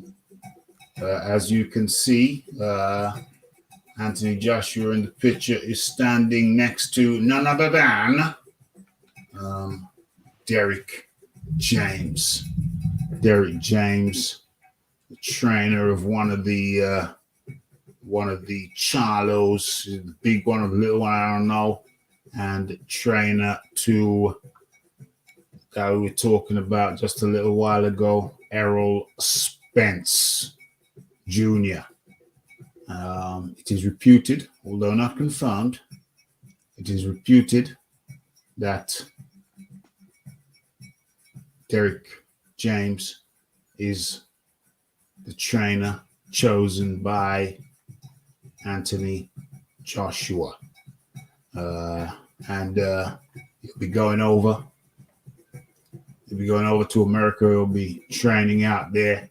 His training camp will be out there in the US of A under the tutelage, so we suspect, under the tutelage of Derek James. What do you think of that development, the Iron Kong? I think that I don't think that Derek James could really help Joshua. I think, honestly, in my opinion, there may be only one or two trainers who could really right his ship. One of them being Floyd Mayweather Sr. I honestly think that unless he goes with someone like a Mayweather Sr., then it won't make much of a difference. Because I think he's so far gone at this point in his career that it's going to take someone with the old school approach and someone with the what's the word I'm looking for? Someone with the right schooling, of a someone who has a schooling of a Floyd Mayweather Sr.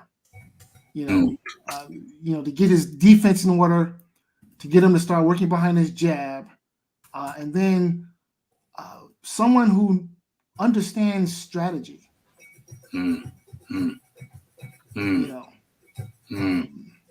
And someone who would demand that he would be disciplined.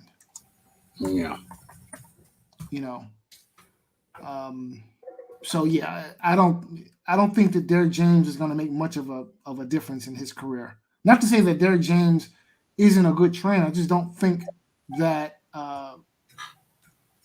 Derek James would have the right towards the right kind of impact or the right kind of tutelage that Anthony Joshua would need at this stage in his career. You think Anthony Joshua lacks discipline? You said discipline. You think that's something he lacks? Well, I mean, discipline in the sense that I don't think that he's able to stay focused in the fight. Okay. You know, now I can't speak to his activities in the training camp or what he does between fights. Everything that I've seen would suggest that he takes his training seriously, you know, so I don't think he has a problem there. But, you know, I think that we've seen him fall apart mentally in the course of a fight. We've seen that at least twice. Right. So I think part of staying disciplined or part of having discipline is having that focus during the fight to, you know, sort of be able to stick with the program and not mentally check out. You know, because I've seen him mentally check out twice in fights. Oh. And, you know, I think that maybe perhaps if he had a Floyd Mayweather Jr., if he had a Floyd Mayweather Sr. in his corner, someone who could perhaps keep him focused and, you know, give him some instruction on what he needs to be doing when things are not going his way. You know, so it's just my 2 cents. Yeah. But, you know, yeah, so TKO 22 says Sugar Hill Stewart. I would agree. The problem is Sugar Hill is training Tyson Fury, so that's a no-go. You know, and I would agree. I think Sugar Hill would be a good trainer for him if it weren't for the Tyson Fury problem. You know? Yeah. I just ran through some of the top coaches.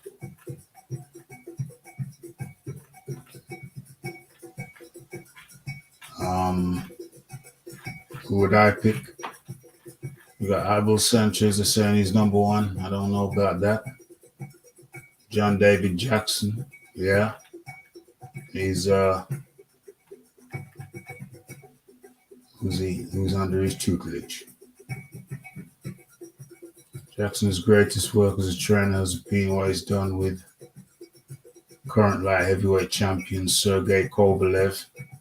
Is he current? He ain't current champ. There's an old article.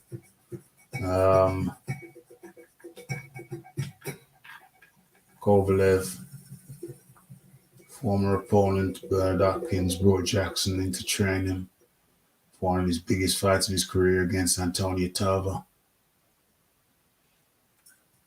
Future Hall of Famer Shane Mosley brought in Jackson on board for a pair of fights in 2005.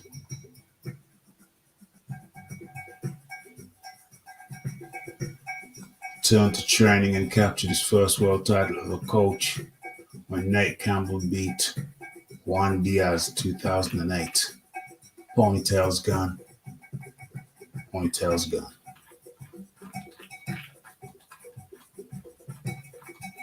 Virgil Hunter, was he ever trained other than Andre Ward? Yeah, see, that's a question. Like, who's this guy? I mean, not to say that I don't think Virgil Hunter is a good trainer, but like, who have you trained beside Andre Ward? You know? Yeah. Which other champion have you made besides Andre Ward? That's my problem with Virgil Hunter. And he's training Boazzi. I think Boazzi came out a couple of fights ago and he looked terrible in the opening round. Didn't even have his hands in the proper position. And I'm saying, what the hell? I don't know if you can blame the trainer for that, but I don't know who else I can blame. What the hell? You haven't even got his hands in the proper position. What the hell?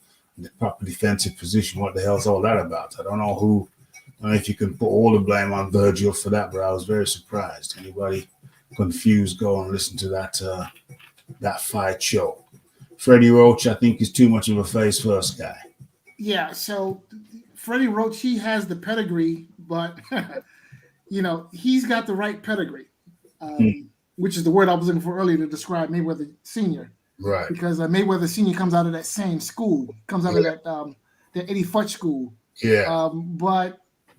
I think Freddie Roach is more of a face. Yeah.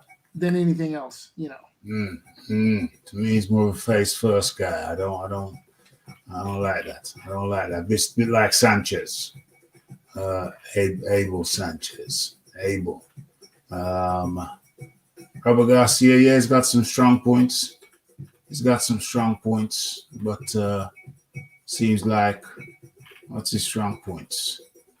He was a world champion boxer, cool. In the IBF super featherweight in 1989 before losing it to Diego Corrales. But it's his work as a trainer that might put him in the Hall of Fame. Garcia's Boxing Academy in Oxnard, California's become one of this generation's most venerable institutions of higher learning in the fistic arts. Garcia developed Brandon Rios into a 2-division world champion and turned Marcos Medina from a relentless brawler into a fighter who gave Floyd Mayweather his toughest fight in the second half of his career. Garcia's greatest pupil has been his younger brother Mikey, an undefeated 2-division world champion, he was undefeated at that time. He finally returned to action this year after a break of more than 2 years. Now he's retired. Okay. He's got some skills. He's got some plus points. Ronnie Shields. Yeah, he's got pluses and minuses. It's kind of a bit straightforward. Yeah, but I mean, his tenure, though. I mean, he's trained, he's trained like the cream of the crop. Ronnie Shields. Evander Holyfield, Pernell Whitaker, Mike Tyson, Arturo Gatti, Raul Marquez, Juan Diaz, Kermit Cintron. Yeah, he's got a lot of experience. 2016, he remains at the top of the game. He trains WBA welterweight champion Ersanli Lara, on the sport's best boxers, and IBF welterweight Jamal Charlo. No, wait, that can't be right. No. That can't be right. Jamal. No, Jamal is the middleweight. Oh. He's middleweight. Yeah. Oh. So the Jamel is the super welter. Okay, so Jamel is with Shields and Jamal is with Derek James. Is with Derek James, correct? Okay, I get you. Jamal. Shane McGuigan in the UK. Nah. He's good, but I think he wants that American environment. He wants that American trainer. He wants to be sparring with American sparring partners over there in America. So you know what? I'm actually cool with Derek James. I'm actually cool with it. Derek James is on the list because of the work he's done with a single fighter, welterweight Errol Spence. Well, it's more than just him. James began working with Spence in 2008, just as he was finishing his own professional career as a super middleweight journeyman and club fighter. At the time, Spence was winning local amateur tournaments on pure athleticism. I think you can make an argument that Spence is still winning based on pure athleticism. Uh-oh. And if we're going to measure Derek James based on how Errol Spence has looked, then yeah, I would not put him on this list. Uh-oh. Because just look at Spence's last fight. Ugas in spurts, in sections, was making Errol Spence look a bit amateurish. Well, Ugas can fight. He's a Cuban amateur from the Cuban school. So Ugas can fight. They don't seem Now, to. BMAC, I'd forgotten about BMAC. Mm, mm, Now, maybe perhaps something could happen there. mm. Well, has he done? Has he trained any heavyweights though? Now that I don't know. Yeah, that's the issue. Has he? But having said that, has Derek James trained any heavyweights? So that's that's another thing. So out of Bomac and BMAC and Derek James, I'd say Bomac over James. Bomac over James. But I don't know. You go around, you talk to different trainers. You sit down with them. You get their training philosophy, and ultimately, it's not going to be who's the best trainer. Ultimately, it's going to be who's the best trainer for you.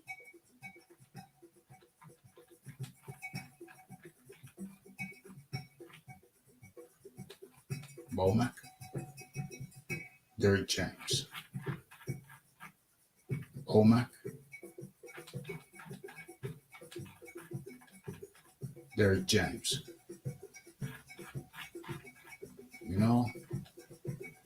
I think I'm going to sit on the fence in this one and just look and see how things play out. You know what I mean? Look and see how things play out.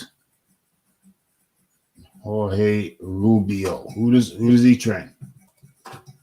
What about Jorge Rubio? Who does he train?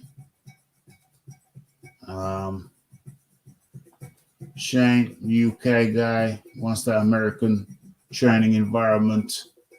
Lillian White said there's some Americans who just walk in the gym over there and they give you some tremendous sparring. So I think that's what Joshua is after.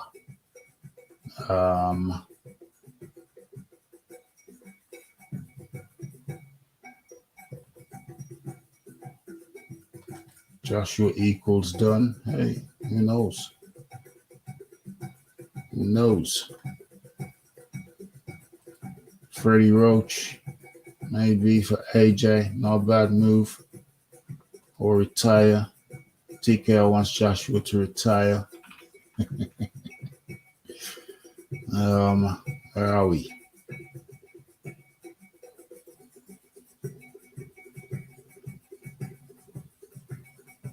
Maybe Sugar Hill Stewart.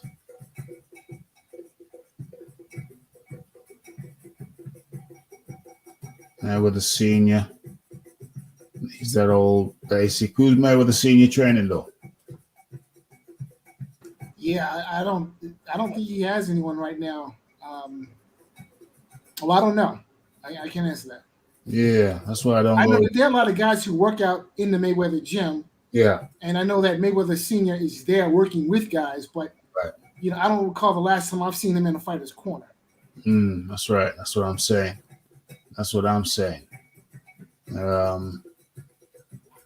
So that's why I don't go with. Pedro Diaz, little guy. Little guy, is he a little guy?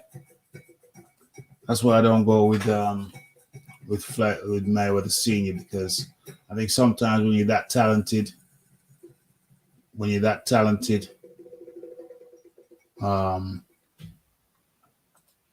Rigando, yeah, little guy. I think sometimes when you're that talented, I don't know if you're the best teacher. Some of the best teachers are guys who were barely scraping the bottom of the barrel of their profession. Some of the best football coaches, talking about soccer, not American football, probably applies in American football too. Some of the best football coaches, they were not great players. They were mediocre at best. But some of them have gone on to be great managers. Shout out to Gianluca Vialli of Italy. Came over to play in Chelsea. And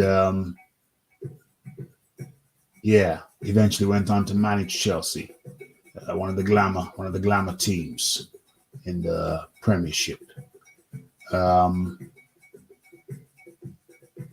Went on to be a very, very good manager. But anyway, what am I talking about? No, I'm not talking about Gianluca Vialli. I'm saying shout out to him. But anyway, we're talking about these managers and what have you, coaches and what have you. Yeah, some of the best coaches didn't have great professional careers. One of the best coaches this country has turned out over here in the UK is Brendan Ingle. Has produced multiple champions. Errol Bomber Graham, Prince Nassim Hamed, Kell Brook. What's that guy? Johnny Nelson, Junior Witter. Produced multiple champions, but he was just a very mediocre fighter himself. You know what I mean? Shane McGuigan now. I don't think he ever turned pro. He's a decent amateur. But now he's looking like a very good coach. So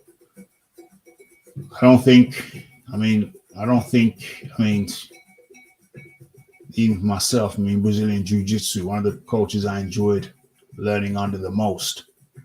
He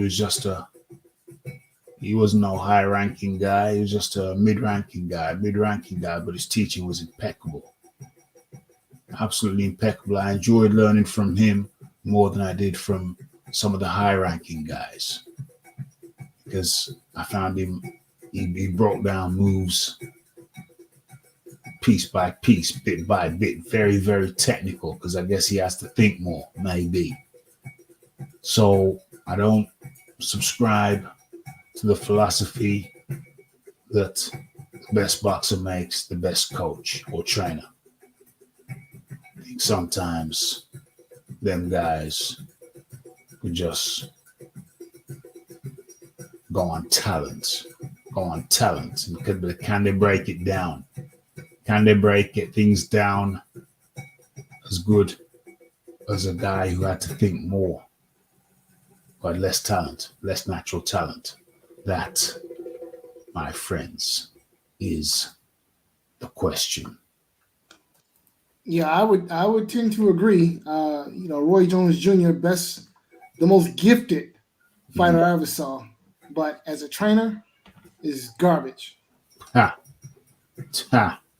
we're gonna have to give him a little bit more time, but yeah, he certainly does not appear to have excelled in the training. But hey, who knows? Maybe he'll turn Chris Eubank Jr. into a world beater. Who knows? Who's to say? I would not bet the rent money. Okay. Yeah, you gotta keep that rent money to one side. Don't bet it. Don't gamble it all the way. So Joshua's going over to America. I was gonna keep this till the next day. The fight doctor saw that title and he was over here in a jiffy. So I was gonna keep this till the next day, but the fight doctor's here and he wanted to talk about it, so we talked about it. Hold the phone, guys. Ricky No Block Hatton is no master trainer either. No block. Oh, no block. He don't block. Blocks with his face. Ricky No Block Hatton is no master trainer either. Yeah, I don't think anybody would ever accuse him of that. So Joshua coming to America is the new title. I don't know if I've changed that. I think I did. Coming to America. We're gonna have to wait and see how that plays out. He's supposed to be fighting in April under the tutelage, we suspect, of Derek James. There has been no confirmation. It's looking interesting. We're just going to have to wait and see how that plays out. But it's well past my bedtime. Fight doctor insisted that we talk about it today. So we've done it. But there's a couple of other things that just can't fit in the show this time around. Where are we? Wednesday. Oh, yeah, I forgot. We didn't do the Monday. I was thinking it was Monday. We could do a Wednesday show. I don't know. Maybe we do a show on Friday or something. Either way, thank you to everyone who took the time out of the day to come and turn up, have a little chat. A couple of things I'll have to reminders. Got to remind myself I was going to reveal the killers of Biggie and Tupac. I have to save that for the next show. Let me just write that down. Reveal the killers of Biggie and Tupac. I'll say that for the next show. Thanks goes out to the Iron Kong jumping in. Got a little family do. Hope he enjoys that with the kids. And thanks to the Fight Doctor who took time out of his day to come and share his thoughts and observations with you. The RDCR crew. Any final words of Fight Doctor? Thanks for jumping in. Thank you for having me, sir. It was a pleasure as always. Well, I'm curious to see what Joshua does next. Yeah. I'm curious to see who's going to end up training with. And then I believe you're going to owe me some money. We made a bet that Joshua's next fight, I think you insisted that it would be, we have to go back and see what the bet was. Yeah, but I want to say the bet was, I think you were insisting it would be Otto Wallin, and I was insisting that it wouldn't be Otto Wallin. No, so that means that I wouldn't have made a bet saying it's got to be one guy, and if it's somebody else, then you win. So that means I only have one chance to win, and you have 100 other heavyweights to win. Obviously, I wouldn't have made that bet, sir. So you're gonna have to. I think I made a solo video. Actually, you did. I'm looking for it right now. We can clarify that. Because I made a 2-minute video, I believe, and it was. Let me search. It said Fight Doctor in the title. Yeah. FIGHT. Here we go. The Rafi and the Fight Doctor's bet. Fight Doctor. Was it DR? Rafi and the Fight. Okay, well, actually, let's play that. Let's actually find that. Let me play that. I think it's there. Why am I not hearing any volume? Oh, it's muted. Okay. Let's bring this up. Cancel that. Let's bring this up. Let's share this. Boom, boom.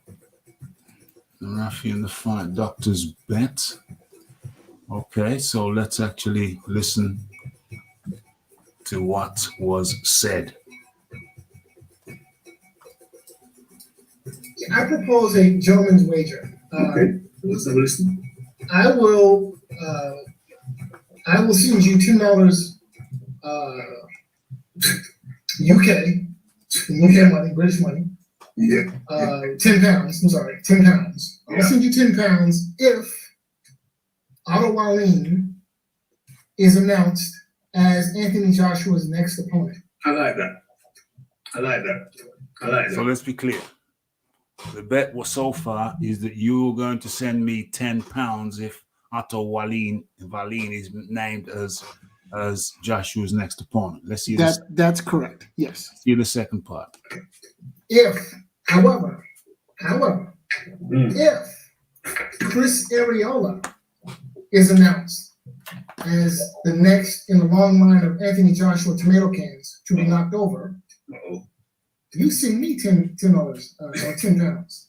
Fair enough. Okay, so it's very clear what the bet is.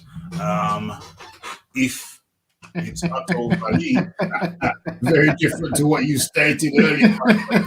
Very, very different. So if it is Otto Wallin, then you send me 10 pounds. Yes, sir. If it is Chris Arreola, then I send you 10 pounds. Yes, sir. Okay, so that makes more sense now. And that Areola pick is looking even more promising now than it was then. Areola, I thought, has he not retired? Is he still around? Well, if he's offered a Anthony Joshua fight, I would imagine that his retirement will be cut short. Yes, I suspect so. Okay, so yeah, cool. The bet's still on. I'm still good for that. I don't think either of us will be winning, but we'll shall see. We shall see. Time shall tell. The Fight Doctor, much appreciated. Enjoy what's left of your evening. What time is it over there? It is 6:23. 6:23. Rafi knows his world clock. Thank you very much, The Fight Doctor. All right. Thank you, sir. Till the next go around. Till the next time around. Okay, so that was The Fight Doctor. Kind enough to join us, share his thoughts and observations. Yeah, interesting bet for sure. I remember some sort of bet, but I can't recall what the bet was. That's why I made a video. I made a video so we could go directly to it. You know what I mean? I think that's what I'll do in the future. Stay safe, all peace, everyone. Great show. Yeah, late, not a problem at all. Good bet, respect goes out to the Fight Doctor and the Iron Kong who took time out to share in the conversation. Okay, the referee's gone well over time. Now I'm behind time. It's 24 minutes past the hour of midnight over here in Middle Earth, England, the UK. And yeah, talked about a lot, got through a lot. I don't want to finish this. I want to share my screen. So you got the thumbnail. Where's the thumbnail? There it is. There it is. Got a thumbnail. Talked about a lot, got through a lot. Talked about a lot, got through a lot. And now it is bedtime over here in Middle Earth, the UK. Thanks, one and all. Enjoy your night. People in other territories, enjoy the rest of your day. Maybe we'll come back with another one later on in the week. Mr. Raphael Dawkins, it's the Combat Radio. It's the like, it's the subscribe, it's the comments, it's the shares, it's the hitting the bell icon to stay updated with news and notification. Hit that like button, smash that subscribe button. We're out. Blessed.